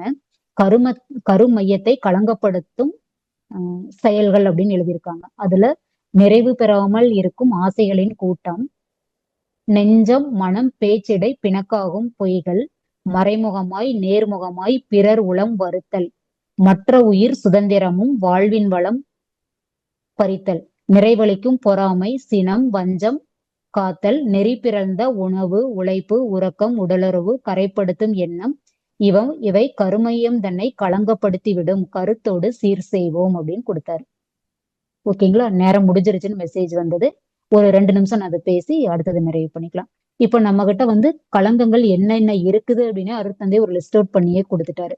இதுல பாத்தீங்கன்னா ஆசைகளின் கூட்டத்தையே நம்ம கருமையத்துல சுமத்தி வச்சிருக்கிறோம். அது போக 6 தீய குணங்களை வச்சிருக்கிறோம். விலங்கின பதிவுகளான பிறருடைய வாழும் சுதந்திரத்தையும் பிறர் வளங்களை பறிச்சு வாழ்றதுக்கு உண்டான இதுவும் கருமையத்துல ஏற்கனவே இருக்கு. அதற்கப்புறம் இந்த 5ல் அளவு முறை இல்லாதது, இது எல்லாம் தான் அதுக்கப்புறம் எண்ணம் சொல் செயல்லையும் தூய்மை இல்லாம இதெல்லாமே சேர்ந்து ஒரு கருமையத்தை களங்கப்படுத்திடும். லிஸ்ட் அவுட்டும் போட்டு கொடுத்துட்டாரு. இப்போ ஒரு நல்ல விஷயத்துக்குள்ள தீமை என்ன இருக்குதுன்னு தெரிஞ்சுட்டு அந்த தீமையை மட்டும் எடுத்து அந்த கல்லுல இருந்து அரிசியை நீக்கிற மாதிரி நீக்கிடலாமா? இப்ப தீய விஷயங்களை நம்ம தெரிஞ்சுக்கிட்டோம். அதை வந்து எப்படி போக்கிக்கணுங்கிற தவ பயிற்சியும் அகத்தாய்வு பயிற்சியும் நம்ம முழுவதுமாக தெரிஞ்சுக்கிட்டோம். இப்ப என்ன பண்ணணும், இதை நம்ம கிட்ட இருந்து முழுவதுமா போக்கிக்கிறதுக்கு ஒரே ஒரு வழிமுறை, குரு நம்மளுக்கு காட்டிய பாதை என்ன அப்படின்னா, தவம், தற்சோதனை, அறநெறி வாழ்க்கை. அறநெறினா என்ன நம்மளுக்கு எல்லாத்துக்குமே தெரியும். ஒழுக்கம் கடமை ஈகை. ஒழுக்கம்ங்கிறது தனக்கோ பிறருக்கோ இப்ப மட்டும் இல்ல பிற்காலத்திலோ உடலுக்கோ மனதுக்கோ உணர்ச்சிக்கோ ஏன் கற்பனைக்கோ கூட துன்பமில்லாத செயல்கள் எல்லாமே வந்து இன்பமான செயல். அதுதான் வந்து ஒழுக்கம். அதுதான் புண்ணிய பதிவும் கூட. இதுக்கு முரணானதெல்லாம் புத்தி மிக்கோர் பாவம் என விளங்கி கொள்வர் அப்படின்னு சொல்லியிருக்காரு. இதுக்கு முரணான செயல்பாடுகள் எல்லாம் பாவ பதிவுகளை தான் கொடுக்குங்கிறதையும் தெரிஞ்சுக்கிட்டோம். 5ல் அளவு முறை வேணுங்கிறத தெரிஞ்சுக்கிட்டோம். 6 தீய குணங்களை நிறை குணங்களா மாத்தணுங்கிறதையும் அகத்தாய்வுல நம்ம தெரிஞ்சுக்கிட்டோம் இல்லைங்களா? இப்ப வந்து கடமையில வந்து நான் ஏற்கனவே சொன்ன மாதிரிதான், இந்த உணவு உடை இருப்பிடம் இருந்து கொடுத்த சமுதாயம் தனக்கு தன் சக்திக்கு தகுந்தபடி திருப்பி தருகின்றேன் என்ற நிஷ்காமிய பேரறதான் வந்து சமுதாய கடன். தான் குடும்பம் சுற்றம் ஊரார் உலகோர் காற்றும் கடமை முறையே முக்கியம் கெடாமலும் பார் ஒன்றினால் மற்ற சமுதாயத்துக்கு செய்யக்கூடிய கடமைகளை சிறப்பா இருக்கணும். அடுத்தது ஈகை. எந்த ஒரு எதிர்பார்ப்புமே இல்லாம ஒரு உயிர் துன்பப்படும் போது அந்த துன்பத்தை போக்கக்கூடிய அளவுல நம்மளுடைய ஈகை வந்து அது எப்படி இருக்கலாம்னா பொருள் அளவுல இருக்கலாம், ஒரு பணம் சார்ந்ததாக இருக்கலாம். எதுவுமே நம்மளால முடியாதுங்கிற போது மனதளவுல அவங்களுக்கு மனதார தவம் பண்ணி வாழ்த்துறது கூட ஒரு தொண்டு ஈகை தான். அந்த வழியில கொண்டு வந்த வினையை தொண்டு செய்து கழிப்போம் என்று கூறி அதற்கு உறுதுணையாக நம்ம கிட்ட இருக்கிற இத்தனை கலைகளையும் தீய குணங்களையும் கலைகளை அறுக்கறது நம்ம உள்ளங்கையில இருக்கிற நெல்லிக்கனி போல உள்ளங்கையில வெண்ணெயை வச்சுக்கிட்டு நெய்க்கு அலையாம நம்ம உள்ளங்கையில இருக்கிற நெல்லிக்கனி மாதிரி இந்த அரிய பொக்கிசம் அச்சய பாத்திரமான வேதாத்திரியம்ங்கிற ஒரு அரிய கலையை நம்ம அனைவரும் மிக சிறப்பான முறையில பயன்படுத்தி தானும் உணர்ந்து அடுத்தவங்களுக்கும் இந்த கலையை உணர்ற முறையில மிக சிறப்பாக கொண்டு போய் சேர்ப்போம் என்று கூறி வாய்ப்பளித்த அனைத்து நல் உள்ளங்களுக்கும் அனைத்து ஆன்றோர் பெருமக்களுக்கும், பேராசிரியர் பெருமக்களுக்கும், ஐடி நிர்வாகத்தினருக்கும் நன்றிகளையும், இவ்வளவு தூரம் செவிமடுத்து கேட்ட அத்தனை நல் உள்ளங்களுக்கும் நன்றிகளையும், வாழ்க வளமுடன் என்ற வாழ்த்துக்களையும் நிறைவு செய்து கொண்டு, இறை இணைப்பிலிருந்து உங்கள் அனைவரையும் வாழ்க வளமுடன் என வாழ்த்தி மகிழ்ந்து நிறைவு செய்து கொள்கிறேன். வாழ்க வளமுடன். தற்பொழுது அம்மா அவர்கள் நம்முடைய கேள்விகளுக்கு சிறப்பாக பதிலளிக்க இருக்கின்றார்கள். கேள்வி கேட்க விரும்பும் அன்பர்கள் தங்களுடைய கைபேசியை தாங்களே அட்மிட் செய்து கொண்டு கேள்விகளை மட்டும் சுருக்கமாக கேட்கும் பொழுது அனைவருக்கும் அது பயனுள்ளதாக அமையும் என்பதை அன்போடு தெரிவித்துக் கொண்டு, முதலாவது அன்பராக வாழ்க குமார் ஐயா, நீங்க அட்மிட் பண்ணிட்டு அம்மா கிட்ட பேசலாங்க ஐயா. உங்களுக்கு அட்மிட் கொடுத்துருக்கோங்க ஐயா. குமார் ஐயா பேசலாங்க. வாழ்க வளமுடன்மா. வாழ்க வளமுடன் ஐயா. வாய்ப்பு கொடுத்தமைக்கு நன்றிங்கம்மா. அம்மா வாழ்க வளமுடன். வாழ்க வளமுடன். நல்லா இருக்கீங்களா? வாழ்க வளமுடன். சொல்லுங்க. சிறப்பான சிந்தனை உரை கொடுத்திருக்கிறீங்கம்மா. கலைகளை அறுக்கும் கலை நல்லா இருந்துச்சுங்கம்மா. தெளிந்த நீரோட போல இருந்தது. ரொம்ப நன்றி. நம்ம தவமயத்துல அமிர்தலிங்க தெய்வ பெருமானார் அமிர்தலிங்க ஐயா அடிக்கடி சொல்லுவாங்க, எங்க தலைமுறையில வேதாத்திரியத்தை நாங்க பரப்பிட்டோம், உங்க தலைமுறையில நீங்க அதை அடுத்த தலைமுறை கொண்டு போங்க வேற அடிக்கடி சொல்லுவாங்க. அதை நீங்க இன்னைக்கு சிறப்பா செஞ்சிருக்கிறீங்க. வாழ்க வளமுடன்மா. வாழ்த்துக்கள் சொல்றதுக்கு தான் கூப்பிட்டுருந்தீங்கம்மா. ரொம்ப ரொம்ப நன்றி. அப்புறம் இந்த கேள்வி கேட்கும் நண்பர்கள் அனைவருக்கும் நன்றிங்கம்மா. கேள்வி எல்லாம் அருமையா கேட்கறாங்க. இந்த கேள்வி எல்லாம் என்னுடைய வாழ்க்கையில நிறைய மாற்றங்களை கொண்டு வந்திருக்கு. அனைத்து நண்பர்களுக்கும் நன்றிங்கம்மா. விஜயசாந்திமா நன்றிங்கம்மா. வாழ்க வளமுடன். நன்றிங்கம்மா. நன்றி. வாழ்க வளமுடன். வாழ்க வளமுடன். மிகவும் நன்றி. வாழ்க வளமுடன். அருள்நிதி இந்திராணி அம்மா வாழ்க வளமுடன் அம்மா. வாய்ப்புக்கு நன்றி அம்மா. வாழ்க வளமுடன் அம்மா. வாழ்க வளமுடன். சொல்லுங்கம்மா. வாழ்க வளமுடன். மிக அமைதியாக, தெளிவாக, விளக்கமாக, இன்னும் எவ்வளவோ சிறப்பு அடைமொழிகளை கூறலாமா. அவ்வளவு சிறப்பா சொன்னீங்க. நம்முடைய மகரிஷியினுடைய மனோள கலையை எவ்வளவு விஸ்தாரமா சொல்ல முடியுமோ அவ்வளவு விளக்கமா சொன்னீங்க. அகத்தாய்வு பற்றியும் சிறப்பா சொன்னதுல முக்கியமா ஒண்ணு என்ன சொன்னீங்கன்னா, எல்லாம் செஞ்சு முடிச்சுட்டு அதுக்கப்புறம் அந்த அன்றைய பொழுது முடியும் போது நாம அகத்தாய்வு பண்றதை விட அப்போதைக்கு அப்போது செய்யும் பொழுதே இது சரியா தவறா அப்படிங்கறத அகத்தாய்வு பண்ணோம்னா நம்முடைய பதிவுகளை குறைச்சிக்கலாங்கிறது ஒரு நல்ல தகவல் அம்மா. அதே மாதிரி நன்றிங்கம்மா. நிறைய விஷயங்கள் அம்மா, நிறைய தகவல்கள் அழகா சொன்னீங்க. பொறுமையா எல்லாரும் கவனிக்கிற மாதிரி அவ்வளவு நல்லா சொன்னீங்க அம்மா. வேற ஒன்னும் சந்தேகம் எல்லாம் வழியே இல்லை. அவ்வளவு அழகா சொல்லிட்டீங்க. வாழ்த்துக்கள் அம்மா. உங்களை வாழ்த்து கூப்பிட்டேன். ரொம்ப வாழ்க வளமுடன். வாழ்க வளமுடன். வாழ்க வளமுடன். நன்றி அம்மா. வாய்ப்புக்கு நன்றி அம்மா. நன்றி அம்மா. வாழ்க வளமுடன். வாழ்க வளமுடன் அம்மா. நன்றி அம்மா. வாழ்க வளமுடன் அம்மா. கல்யாண சுந்தரம் ஐயா, நீங்க அட்மிட் பண்ணிட்டு அம்மா கிட்ட பேசலாங்க ஐயா. அம்மா வாழ்க வளமுடன். வாழ்க வளமுடன். வாழ்க வளமுடன் ஐயா. சொல்லலாம் ஐயா. உங்களுடைய உரை மிக சிறப்பாக இருந்ததுமா. என்னுடைய கேள்வி என்னன்னா, அப்ப நம்ம சமுதாய கடமை என்னும் போது எந்தெந்த செயல்கள்லாம் அந்த சமுதாய கடமைகள்ல வரும் கொஞ்சம் விளக்கமா சொல்ல முடியுமாமா, ஒரு உதாரணத்தோட? சொல்லலாம் ஐயா. இப்போ நம்ம சமுதாய கடமைங்கும் போது நம்ம சமுதாயம் சொன்னோம்னா நம்ம ரொம்ப பரந்த அளவுல ஃபர்ஸ்ட் எடுத்தோடனே பார்க்க முடியாது. நம்ம ஒரு வீதியில தானே நம்ம குடியிருக்கிறதுக்குன்னு ஒரு ஏரியா இருக்குன்னா அதுக்கு ஒரு ரோடு, ஒரு வீதின்னு ஒண்ணு இருக்கும் இல்லைங்கய்யா. ஆமா. அத முதல்ல நம்ம எடுத்துக்கிட்டோம்னா அங்க இருந்து நம்ம ஆரம்பிக்கணும். இப்ப நம்ம வீட்டுக்கு அடுத்ததே நம்ம சமுதாயம் போது நம்ம இருக்கிற ஒரு ஏரியா, ஒரு வீதி 2 வீதியில ஆரம்பிச்சு அந்த ஏதாவது இயலாத மனிதர்களுக்கு நம்மள ஏதாவது உதவி பண்ண முடியுதா, யாராவது நம்ம கிட்ட ஏதாவது உதவி கேட்கற மாதிரி இருந்தாங்கன்னா கேட்டாதான் நம்மளுக்கு தெரியும். கேட்கும் போதே அதை செய்யலாம். அல்லது ஃபார் சரிங்கம்மா. எக்ஸாம்பிள் அந்த ஒரு பர்டிகுலர் ஏரியாவுல ஏதோ ஒரு வசதி வாய்ப்பு குறைவா இருக்குதுன்னு வைங்க, இப்போ ஒரு ஸ்ட்ரீட் லைட் இல்லாம இருக்கு, ம். அல்லது அந்த ரோடு வந்து ரொம்ப குண்டும் குழியுமா இருக்கு, மழை தண்ணி தேங்கி நிக்கும், அதனால ஒரு கொசு வருது, வண்டி வாகனங்கள் போக முடியல, நிறைய விபத்துகள் வருது அப்படின்னா நம்ம மட்டும் தனியாளாவும் ஹெல்ப் பண்ணலாம், அல்லது 2-3 நண்பர்கள் சேர்ந்து நம்ம வீட்டுக்கிட்ட இருக்கிற இடத்த நம்ம சரி பண்ணிக்கலாம். இது நம்ம சரிங்க. சமுதாயத்துக்கு செய்ய வேண்டிய ஒரு கடமைதான் இல்லைங்களா? ஆமாம்மா. இப்போ நம்ம போற வழியில, நம்ம வீட்டுக்கிட்ட இருந்து நம்ம வேலைக்கு போற வழியில யாராவது ஒருத்தர் ஒரு உதவின்னு கேட்டு இருக்காங்க, ஒரு சாப்பிட்டு வரல, எனக்கு இப்ப சாப்பாடு வேணும் அப்படின்னா ஒரு சாப்பாடு வாங்கி கொடுக்கறது, ஒருத்தருக்கு ஒரு வயசானவங்களுக்கு ஒரு ஃபோன் பண்ண தெரியல அப்படின்னா அவங்க போன்ல, நம்ம போன்ல இருந்து ஒரு ஃபோன் பண்ணி கொடுக்கறது, ஒருத்தருக்கு ஒரு லிஃப்ட் கொடுத்து ஒரு இடத்துல கொண்டு போய் இறக்கி விடுறது, அந்த மாதிரி இன்னைக்கு நம்மளால என்ன முடிஞ்ச உதவிகளை செய்யறோமோ அது கூட நம்ம சமுதாயத்துக்கு செய்யக்கூடிய கடமை தாங்கய்யா. ஆமாம்மா. இப்ப சின்ன இதுல இருந்து நம்ம ஆரம்பிச்சோம் அப்படின்னாதான் இப்ப ஒட்டுமொத்த சமுதாயத்துக்கு செய்யறது என்ன அப்படின்னா, ஒரு பொது நிகழ்வு ஒரு இடத்துல நடக்குது, அங்க போய் நம்ம ஏதாவது முடிஞ்ச உதவியை, ஒரு சாப்பாடு பரிமாறுறது, அப்புறம் யாராவது மருந்து மாத்திரைகள் வந்து அந்த ஏரியாவுல வந்து ஒரு சுகாதார நிலையத்துக்கு ஏதாவது ஹெல்ப் பண்றது, அதே மாதிரி ஒட்டுமொத்த அன்பர்கள் சேர்ந்து ஒரு நூலகம் அமைக்கிறது, அந்த ஏரியாவுல இருக்கிற ஒரு கவர்மெண்ட் ஸ்கூலுக்கு போய் நம்ம பயிற்சி முறைகளை சொல்லி கொடுக்கறது, அங்க இருக்கிற ஆண் பெண் பள்ளி மாணவர்கள் 11வது 12வது மாணவர்களுக்கு இந்த காயகல்ப பயிற்சிகளை சொல்லி கொடுக்கறது, அந்த மாதிரி அறிவார்ந்த முறையில செய்யறதும் சமுதாய கடமைதான். நம்ம பொருள் சார்ந்த முறையில இப்போ பார்த்தோன்னா வெளியூர்லதான் ஒரு இப்போ பார்த்தோன்னா ஸ்ரீலங்கா, இலங்கையில ஒரு வெள்ளப்பெருக்கு ஏற்பட்டுருச்சு அப்படின்னா இங்க இருந்து நம்ம பொருளாவோ பணமாவோ அனுப்பி வைக்கிறது கூட ஒரு சமுதாய தொண்டுதான். நம்ம பக்கத்து வீதியில ஒருத்தர் முடியாம இருக்கிறாரு, அவங்களுக்கு யாருமே பாத்துக்கிறக்கு ஆள் இல்லை அப்படின்னா அவங்களுக்கு ஒரு பொருள் வாங்கி கொடுக்கறது கூட நம்ம செய்யக்கூடிய ஒரு தொண்டுதான்.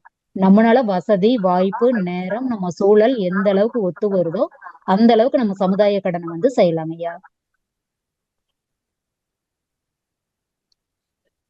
வாழ்க வளமுடன். மிகவும் சிறப்புங்கம்மா, நன்றிங்கம்மா, வாழ்க வளமுடன். ஐயா நெக்ஸ்ட் ஆயிட்டாருன்னு நினைக்கிறேம்மா.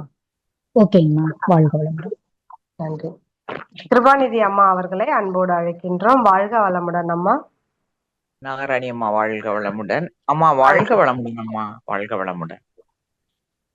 அம்மா வாழ்க வளமுடன். வாழ்க வளமுடன். சொல்லுங்க. ஆமா, ரொம்ப அமைதியா சிறப்பா இருந்தது, ரொம்ப நல்லா இருந்தது. நீரோட மாதிரி ஒரு சவுண்ட் ஏறி, அது ரொம்ப இந்திராணி அம்மா சொன்னது மாதிரி பல மாதிரி விவரிக்கலாம்.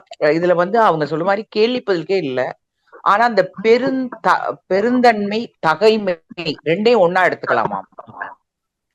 அந்த பெருந்தன்மைங்கிற, ஆமாங்க ஐயா, பெருந்தன்மை தான் அந்த பெருந்தகைமையை வந்து ஏற்படுத்தி கொடுக்கும் ஐயா.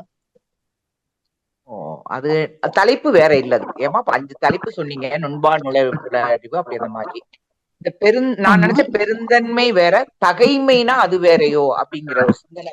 அதுக்கு பிறகு ஐயா இப்ப வந்து அந்த 5 வல்லமைகளை நம்ம பெருக்க சொல்லியிருக்காரு இல்லைங்களா? அதுல வந்து நுண்மான் நுழைப்புலன் அறிவு, ஏற்பு திறன், தகமைதல், பெருந்தன்மைன்னு தான் கொடுத்திருக்காங்க.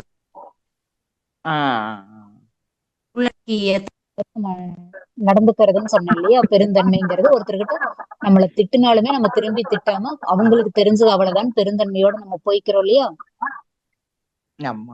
நன்றிமா. அதான் சொன்னீங்கல்ல அவங்க சரியா கேக்கல, சொல்லுங்க ஐயா. இல்லம்மா, இப்ப நீங்க அன்னிபெசன்ட் அவங்கள அம்மா கூட சொன்னீங்கல்ல, அன்னி தெரசாவ, அதுக்கு சரியான உதாரணம், நல்ல உதாரணம். அப்படித்தானே?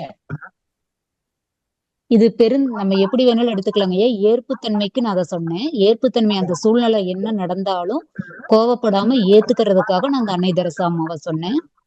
பெருந்தன்மைங்கிறதா பெருந்தகைமையாயிரும். ஒரு கட்டத்துல பெருந்தன்மையா நம்ம நடந்துகிட்டே இருக்க என்ன ஆகும் அப்படின்னா பெருந்தகைமையாளரா ஆயிருவோம். எந்த சூழலுக்கும் உணர்ச்சி வசப்பட மாட்டோம். ஒருத்தர் நம்மளை ஏமாத்துறாங்கன்னு தெரிஞ்சா கூட அவங்களுக்குமே நல்லதுதான் செய்வோம்னு சொல்லியிருந்ததான் பெருந்தன்மைங்கிற அந்த கேரக்டர் சொல்லியிருந்தேன் ஐயா. நன்றிமா, ரொம்ப சிறப்புமா, வாழ்த்துக்கள். வாழ்க வளமுடன். நாகராணியம்மா வாழ்க வளமுடன். நன்றிங்கம்மா, வாழ்க வளமுடன். அடுத்த அன்பராக பாப்பு அம்மா, வாழ்க வளமுடன் அம்மா. வாழ்க வளமுடன் அம்மா. வாழ்க வளமுடன்மா விஜயசாந்திமா. வாழ்க வளமுடன்மா. ரொம்ப அருமம்மா, அற்புதமா இருந்தது. அப்படியே மகிழ்ச்சி கருத்துக்கள் அத்தனை அப்படியே கொண்டு வந்துட்டேன். நாங்களாம் பேராசிரியர் தான், அப்படியே ரிவைஸ் பண்ண மாதிரி இருந்துச்சுமா. ரொம்ப அருமைம்மா. நாங்களும் இந்த கொஞ்சம் கொஞ்சம் உதாரணம் சொல்லுவோம். நீங்க இந்த என்ன சொல் செயலுக்கெல்லாம் அற்புதமா நம்ம எப்பவுமே விழிப்புணர்வா இருந்து அவேர்னஸா இருக்கணும் அப்படிங்கிறதுக்கு நிறைய உதாரணங்கள் சொன்னீங்க. ரொம்ப அருமையா இருந்தது. அதே போல நுண்மான் நுழைவுடனும் அப்படிதான், அதுக்கும் அப்படிதான் நிறைய உதாரணங்கள் சொன்னீங்க. உதாரணத்துக்கு ஒண்ணு சொல்லணும்னா, அந்த மாடியில இருந்து ஒருத்தர் குதிச்சானே, அது ரொம்ப அருமையா இருந்தது. அது மாதிரி எல்லாம் சொல்லி சொல்லி நம்ம அப்படியே விளக்கணுமா. அருமையா ஒரு ஆசிரியர் எப்படி பாடம் எடுக்கணுமோ அவ்வளவு அற்புதமா எடுத்தீங்கம்மா. இதை ஆசிரியர்கள் எல்லாம் கட்டாயம் கேட்கணுமா. அவங்க எல்லாம் திருப்பி திருப்பி இதை கேட்டாங்கன்னா மிக அருமையா அவங்களுக்கெல்லாம் ஒரு நிறைய ஹிண்ட்ஸ் கொடுத்துருக்கீங்கம்மா. ரொம்ப அருமைம்மா. எல்லாரும் இது மாதிரி எடுத்தாங்கன்னா நம்ம சீக்கிரமா கொண்டு போய் இது மக்களுக்கு எடுத்து அருமையா சேர்த்துற முடியும். ரொம்ப அருமையா அப்படியே கோர்வையா கொண்டாந்தீங்க. ஒரு நிதானமா அப்படியே ஒரே ஒரு தன்மையா ரொம்ப அருமைம்மா. சிறப்புமா. உங்க பணி சிறக்கட்டுமாம்மா. வாழ்த்துக்கள்மா. ரொம்ப நன்றிங்கம்மா. உங்களுடைய பெரியவங்க, உங்களுடைய பெரிய ஆசிரியர்களுடைய வாழ்த்துக்கள்லாம் என்னைக்கும் எங்களுக்கு தேவை. கட்டாயமா ரொம்ப கட்டாயமா. நன்றிங்கம்மா. வாழ்க ரொம்ப வளமுடன். அருமைம்மா. நன்றிங்க. ரொம்ப நல்லா பண்ணுங்கம்மா. வாழ்த்துக்கள்மா. வாழ்க வளமுடன். நன்றிங்கம்மா. நன்றிங்கம்மா. வாழ்க வளமுடன். வாழ்க வளமுடன்மா. வாழ்க வளமுடன் அம்மா. வாழ்க வளமுடன். அடுத்த அன்பராக கேக்குதாங்கம்மா? கேக்குது, ஆமா சொல்லுங்கம்மா. டீச்சர் தான் நானு. அம்மா. ஸ்கூல் டீச்சர் ஸ்கூல்லி டீச்சர், இங்க எதிரையும் பெரிய டீச்சர் தான். ஹலோ, வாழ்க வளமுடன். வாழ்க வளமுடன். சொல்லுங்கம்மா. விஜயசாந்தி அம்மா தான் பேசுறீங்களா? ஆமாங்க, நான் தான் பேசுறேங்கம்மா. ரொம்ப நன்றிங்கம்மா. வாய்ப்பு ரொம்ப நல்லா இருந்தது உங்களுடைய சிந்தனை உரை. திரும்ப ரொம்ப திரும்ப நன்றிங்கம்மா. எக்கோ அடிக்குதுமா நான் பேசுறது, என்னன்னு தெரியல. வேற யாரோ அந்த மைக் வந்து அன்மியூட் பண்ணாம வச்சிருக்காங்கம்மா. வேற அன்பர்களோட அன்மியூட் ஆயிருக்கான்னு கொஞ்சம் பாருங்கம்மா. பாக்கணுமா. ரொம்ப அற்புதமா இருந்தது. அதாவது என்ன சொல்றதுன்னா, பீஸ்ஃபுல், ரொம்ப அமைதியா, நிதானமா, பொறுமையா, ஒவ்வொரு பாயிண்ட்டும் அப்படியே மனதுல பதிகிறது போல அந்த ஆல்பா நிலையிலேயே நீங்க சொல்லிட்டு வந்தது ரொம்ப அற்புதமாக இருந்தது. ஒவ்வொன்றுக்கும் ஒரு எடுத்துக்காட்டு ரொம்ப ஆக்டா இருந்துச்சு. சந்தோஷமா இருந்தது. நல்ல இன்னும் கொஞ்சம் நேரம் கூட பேச மாட்டீங்களான்னு நினைக்கும் போது பார்த்தாதான் நேரம் கடந்து விட்டதே மனசுக்கு தோணுச்சுங்கம்மா. ரொம்ப அற்புதம். எனக்கும் நீங்க நேரம் சொன்னீங்க போனது சமுதாய தெரியலம்மா. என்னம்மா? எனக்கும் நேரம் முடிஞ்சது தெரியல. பரவாயில்ல, இன்னும் கொஞ்சம் பரவாயில்லைங்கம்மா, பரவாயில்ல. கொஞ்சம் நேரம் எடுத்துக்கொண்டால் கூட நல்ல பாயிண்ட்ஸ்களை ஒவ்வொன்றும் விடாம கரெக்டா நீங்க சொல்லி முடிச்சதுல அற்புதம். அவங்க அருள்பணி சிறக்க இந்த சகோதரியின் அன்பு வாழ்த்துக்கள் அம்மா. ஒரு விஷயம், அதாவது இப்ப நீங்க சொன்னீங்க சமுதாய பணி அப்படின்னு சொல்லும் போது, ரீசெண்டா கொஞ்சம் ஒரு 3-4 மாசத்துக்கு முன்னாடி நடந்த விஷயம் என்னன்னா, ஒரு கோவில் ஏரிக்கரையில இருக்குது. அதை எடுக்கிறதுக்கு புல்டோசரோட ஆளுக வர்றாங்கன்னு மேலிடத்துல இருந்து தகவல் வந்துருச்சு. அரசியல் பூர்வமா.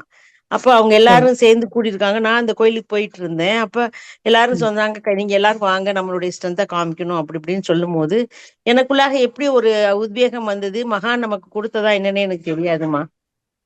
எல்லாருமே ஒன்னொன்னு இதை ஒண்ணு சொன்னாங்க. நான் எப்படி பேசுனேன் எதுக்குன்னே தெரியாது. ஆனா அந்த செயல் கைவிடப்பட்டு விட்டதம்மா. நான் வாழ்த்தி 2வது அன்னைக்கு நான் பேசின விஷயம் எல்லாரும் சொல்லிட்டாங்க, அம்மா நீங்க ஒவ்வொரு பாயிண்ட்டையும் கணார்னு பேசுனீங்க, ரொம்ப நல்லா இருந்தது.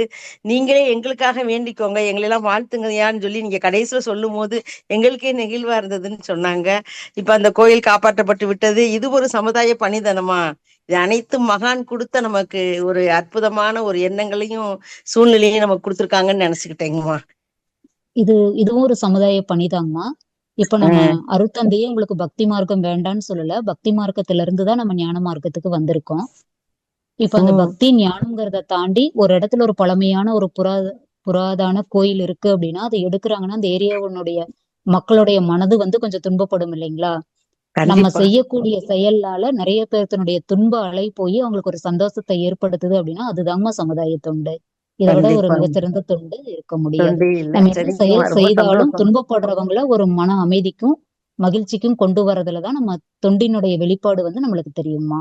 கண்டிப்பாமா. எல்லாமே மகானே தான் சேரும். அவர் குரு தான். எல்லாமே குருவின் மூலமாக தான் நாம இந்த அளவுக்கு தெளிவா இருக்கோம். குருதான் செயல்படுறாரு, நம்ம கருவி மட்டும்தான் இல்லைங்களா? எல்லா இடத்துலயும் குரு நீக்குமர நிறைந்திருக்கிறார். வாழ்க வளமுடன். குருவர்கள் எப்பொழுதும் பூரணமாக தங்களுக்கும் இருந்து தங்களுடைய அருட்பணியை சிறக்க வைக்க என்னுடைய மனப்பூர்வமான வாழ்த்துக்களும் வணக்கங்களும் அம்மா. வாழ்க வளமுடன். வாழ்க வளமுடன் அம்மா. நன்றி. வாழ்க வளமுடன். நன்றி அம்மா. வாழ்க வளமுடன். அடுத்த அன்பராக மைதிலி தீனதயாளன் அம்மா. வாழ்க வளமுடன் அம்மா. நீங்க அன்மியூட் பண்ணிட்டு அம்மா கிட்ட பேசலாமா. நன்றி, வாய்ப்பு நன்றிங்கம்மா. அம்மா வாழ்க வளமுடன். இது வரைக்கும் ஒருத்தர் கூட நான் வாழ்த்தி பேசுனதே கிடையாது. 34 வருஷமா இருக்க இதுல ஸ்பீச் எடுக்க பேராசை. என்னன்னா எக்ஸ்ட்ராடனரி. எங்க வீட்டுல சொல்லிட்டேன், அப்படியே கோவையா கொண்டு போனீங்க. எல்லாரும் வெட்டி தலைகுனிகிற மாதிரி. ஏன்னா நான் இவ்வளவு வருஷம் இருக்கிறதால எப்படி நடத்துறாங்க. ரெண்டாவது இப்போ எஸ்ஏஆர்னு ஒரு கான்செப்ட் வந்த பிறகு ஒரு கிளாஸ் எடுக்கணும், எழுதணும், பண்ணணும். இப்படி சாமிஜி இதை வந்து நாம உணர்ந்து திரும்பி நம்ம அதை கொண்டு போய் அதனால அவங்களுக்குள்ள மாற்றம் வரணும். அந்த நினைப்பு இல்லை. இன்னைக்கு அப்படியே எல்லாரும் செதுக்கி எடுத்துட்டீங்க. ரொம்ப ஆர்வமா நல்ல நீண்ட ஆயுளோட நல்ல இறையர்கள் பொருள் எப்போ துணை இருக்கணும். நீங்கள் பூர்ண உடல்நலம் நீலாயில் நிறை செல்லும் உயர்ப்புகள் மெஞ்ஞானத்தை ஓங்கி வாழ்க. இறையர்கள் குரு துணை நிற்கட்டும். வாழ்க. ஃபர்ஸ்ட் டைம் ஆழியார்ல வாழ்த்து பேசுங்க உங்களதான். ரொம்ப வாழ்க நன்றி. வளமுடன்மா. வாழ்க வளமுடன். வாழ்க உங்களை வளமுடன். நிச்சய ப்ரே பண்ணுவோம். நேர்ல வந்து வாழ்த்துன மாதிரி ஒரு ஃபீல் இருக்கு. ரொம்ப நன்றி. எக்ஸலண்ட்மா, எக்ஸலண்ட்மா. எனக்கு ஆக்சுவலா பள்ளியில வந்து அந்த இது பட்டு நாக்கு கொஞ்சம் வீங்கி இருக்குது. ஆனாலும் எனக்கு வாழ்த்தணும் வந்தேன். ரொம்ப நன்றி. கேட்புங்கம்மா. வாழ்க உங்க வளமுடன். பேச வேற பார்த்துட்டேன். டெய்லி வாழ்த்து. ரொம்ப நன்றிங்கம்மா. வாழ்க வளமுடன். வாழ்க வளமுடன்மா. வாழ்க வளமுடன். அடுத்த அன்பராக லட்சுமணன் காந்திமதி ஐயா, நீங்க அட்மிட் பண்ணிட்டு அம்மா கிட்ட பேசலாங்க ஐயா. வாழ்க வளமுடன். வாழ்க வளமுடன். வாழ்க வளமுடன் ஐயா. உரை ஃபுல்லா கேட்க முடியலம்மா. ஒரு கேள்வி பதில் நிகழ்ச்சியில் தான் கலந்துக்கிட்டேன். ஒவ்வொருத்தவங்க சொல்றதோட இது நல்லா இன்ஸ்பிரேஷனா இருந்தது. என்ன பொதுவாக சொல்ல வேண்டியது என்னன்னாமா, இப்போ ஒரு நியூ இயர் அன்னைக்கு நம்ம சத்தியபிரமாணம் எடுக்கிற மாதிரி இந்த வருஷத்துல இருந்து நான் எல்லா விஷயங்களும் நல்லா சரியா பண்ணுவேன், இது இப்படி இருப்பேன் அப்படி இருப்பேன்னு எல்லாம் சொன்னாலும் ஒரு 4 நாள் பண்றோம், 5ஆவது நாளுக்கு அப்புறம் திரும்பி பழைய மாதிரி என்ன ஒரு செயல் செய்யறோமோ அந்த இதுக்கு நிலைமைக்கு ஒரு குடும்ப சூழ்நிலை மாறிக்குது. இது என்னடா திரும்பி இந்த மாதிரி வருது. இப்ப அந்த சூழலை வந்து அதை ஏத்துக்கிற மாதிரி ஒரு மனப்பக்குவம் போயிட்டே இருக்குமா. இப்படிதான் அந்த மாத்தி மாத்தி அந்த நிகழ்ச்சிகள் நடக்குதே ஒழிய தொடர்ச்சியான ஒரு இம்ப்ரூவ்மெண்ட் இருக்கான்னா தொய்வு இருந்துட்டு தான் இருக்கு. அப்ப அதை வந்து எப்படிமா சரி பண்றது? வாழ்த்துக்கள்மா. வாழ்க்கை சொல்றேன். அதுக்கு வந்து ஒரு எல்லா பணியிலுமே ஒரு தொய்வு வர்றதுக்கு என்ன காரணம் அப்படின்னா, நம்மளுடைய அந்த அறிவுல இன்னும் கொஞ்சம் நம்ம மேன்மையை ஏற்படுத்திக்கிறது ஒரு பாயிண்ட் ஆஃப் வியூ. இன்னொன்னு என்ன அப்படின்னா, நம்ம அந்த தற்சோதனை பண்ண என்ன பண்ணுவோம் அப்படின்னா, அதுல இன்னும் கொஞ்சம் ஆழ்ந்து பண்றது. பிளஸ் வந்து தவ பயிற்சிகளை இன்னும் கொஞ்சம் நம்ம கூட்டிக்கிட்டோம் அப்படின்னா, அந்த நம்ம ஏற்படுத்திக்கிட்ட அந்த ரெசல்யூஷன்ல ஒரு கான்ஸ்டன்ட் இப்படிதான் இருக்கணும்னு அந்த மன திடத்தை எது கொடுக்கும் அப்படின்னா தற்சோதனை தாங்க ஐயா கொடுக்கும்.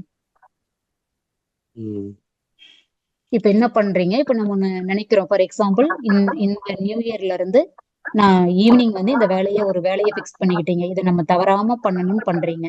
இப்ப ஃபார் எக்ஸாம்பிள் அதுக்கு நம்ம உதாரணமே எடுத்துக்கலாமே. ஈவினிங் வந்து நிறைய பேர் சொல்லுவாங்க நம்ம சாயந்தர காயக்கல்பமே பண்றது இல்லைங்க, நேரம் இல்லைன்னு சொல்றாங்க இல்லைங்களா. இது 4 நாள் பண்ணுவாங்க. நியூ இயர்ல இருந்து ஈவினிங் வந்து விட்டுறக்கூடாதுன்னு பண்ணுவாங்க. 5ஆவது நாள் விட்டுருவாங்க. இது எப்படின்னா, அந்த நேரம் இல்லைங்கிற அந்த நெகட்டிவ் தாட்டை நம்ம மனசுக்குள்ள போட்டு அதுக்கு அதிக முக்கியத்துவம் கொடுக்கறதுனால நேரமே இருந்தாலும் நம்ம மனசு அந்த நேரத்துக்கு நம்மள சூழலை ஏற்படுத்தி கொடுக்காது. அப்ப என்ன பண்ணணும், எப்படியாவது அதை நான் செஞ்சிருவேன்னு முதல்ல நம்ம மேல நம்ம நம்பிக்கை வரணும். பாசிட்டிவ் எண்ணங்களையே நம்ம நினைக்கணும். நெகட்டிவ் தாட்ஸ் உள்ள பீப்புள் கூட நெகட்டிவ் விஷயங்களோட நம்ம கொஞ்சம் டிட்டாச்மெண்ட் அதை வந்து ஒதுக்கி வச்சிடணும்.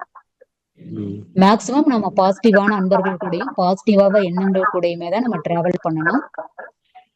அகத்தாய்வுல வந்து எது நம்ம இதை பண்ண போறோம்னு நம்ம முடிவெடுத்து என்ன முறையில பண்ண போறோம்னு ஒரு வழிகாட்டுதல் எடுத்து வைக்கிறோம் இல்லைங்களா. இதுபடிதான் பண்ண போறோம்னு ஒரு ரெசல்யூஷன் வருது இல்லையா.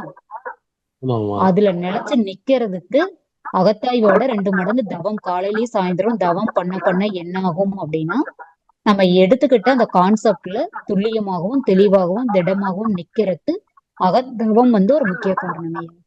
நீங்க தவம் பண்ண அந்த நிலைப்புல இருந்து வெளியில போகவே மாட்டீங்க. தவம் பண்ணிட்டு நம்ம அந்த எண்ணங்களை வந்து அகத்தாய் வந்து அதுல ஸ்ட்ராங்கா பண்ண ஆரம்பிச்சோம். ஆமா. இப்போ ஃபார் எக்ஸாம்பிள் இது இப்படியே உள்டாவா பாருங்க. ஒரு தீய எண்ணம் வந்து வந்துகிட்டே இருக்குதுன்னு வைங்க.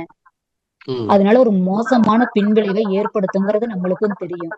என்ன நினைப்போம், இன்னையில இருந்து இந்த எண்ணத்துக்கே ஒரு வழிவிடக்கூடாது, இல்ல அந்த எண்ணத்தை ஏற்படுத்துற அன்பர் கூட சேரக்கூடாது அப்படின்னு ஒரு எண்ணத்தை போடுறீங்க அப்படின்னா, ஆனா புலன்கள் வந்து அந்த மயக்க வழியிலேயே தான் போக நினைக்கும். அத வந்து திரும்ப தவத்துல வந்து உட்காந்து என்ன சூழல் வந்தாலும் நான் அந்த தீ எண்ணத்து வழி போகக்கூடாது, ஒருவே நீங்க எனக்கு வந்து துணை புரியணும்னு தவம் முடியும் போது அந்த எண்ணத்தை எண்ணி நீங்க சங்கல்பம் பண்ண பண்ண நாளடைவுல அதுக்கு பதிலா மேல வேற நல்ல அந்த சிந்தனை வரும்போது எல்லாம் அதற்கு பதிலா மாற்று நல்ல எண்ணத்தை அந்த இடத்துல நினைச்சுக்கிட்டே இருந்தீங்க அப்படின்னா ஆட்டோமேட்டிக்கா நம்ம என்னென்ன காரியத்தை அதுபடி நம்மளால முடிக்க முடியும். சிறப்புங்கம்மா. உங்க நம்பர் கொஞ்சம், ஃபோன் நம்பர் கொஞ்சம் போடுங்கம்மா. வாழ்க்கை போன் நம்பர் இப்ப அம்மாவை கீழே ஸ்கிராலிங்ல பண்ண சொல்றேன், அப்படியே எடுத்துக்கிறீங்களா? அல்லது நீங்க எடுத்துக்கிறேங்கம்மா. குறிச்சுக்கிட்டாலும் சரி, பக்கத்துல பென் இருந்தா அல்லது அதை எழுதிக்கிறதுனால எழுதிக்கிறோம். சொல்லுங்கம்மா. 999 ஒரு நிமிஷம்மா. 999 469 469 76 76 57. 57. ஓகேம்மா. ஆமாங்க. ஓகேம்மா. நன்றிங்கம்மா. வாழ்த்துக்குமா. ஓகேங்க. வாழ்க வளமுடன். வாழ்க வளமுடன். வாழ்க வளமுடன் அம்மா. வாழ்க வளமுடன்மா. யாருக்கும் கேள்வி வரலாமா? நிறைவு செஞ்சுக்கலாமாம்மா? நிறைவு பண்ணிக்கலாம்மா. நானும் லஞ்ச் முடிச்சுட்டு ஆபீஸ் கிளம்பணும். நிறைவு பண்ணிக்கலாம்மா. நிறைய பேர் சாட் பாக்ஸ்ல வந்து போட்டிருக்காங்கம்மா, உங்களுக்கு வாழ்த்து தெரிவிச்சிருக்காங்க. ரொம்ப சிறப்பா இருந்தது அப்படின்னு நிறைய பேர் போட்டிருக்காங்கம்மா. ரொம்ப அருமையா இருந்ததுமா. ஆரம்பத்துல இருந்து முடிக்கிற வரைக்கும் அந்த ஃப்ளோ நிறைய உதாரணங்களோட ரொம்ப சிறப்பா ஆழமா எடுத்து சொன்னீங்க. மிக்க நன்றி அம்மா. வாழ்க வளமுடன். ரொம்ப நன்றிங்கம்மா. நான் தான் உங்களுக்கு வந்து நன்றி சொல்லணும். இந்த வாய்ப்பு கொடுத்து இவ்வளவு நேரம் நீங்களும் கோஆர்டினேட் பண்ணி இந்த விழாவை மிக சிறப்பா நடத்தி கொடுத்த நீங்களும் உங்கள் அன்பு குடும்பமும் வாழ்க வளமுடன் அம்மா. நம் கடமை அறவாழ்வின் நாட்டத்தே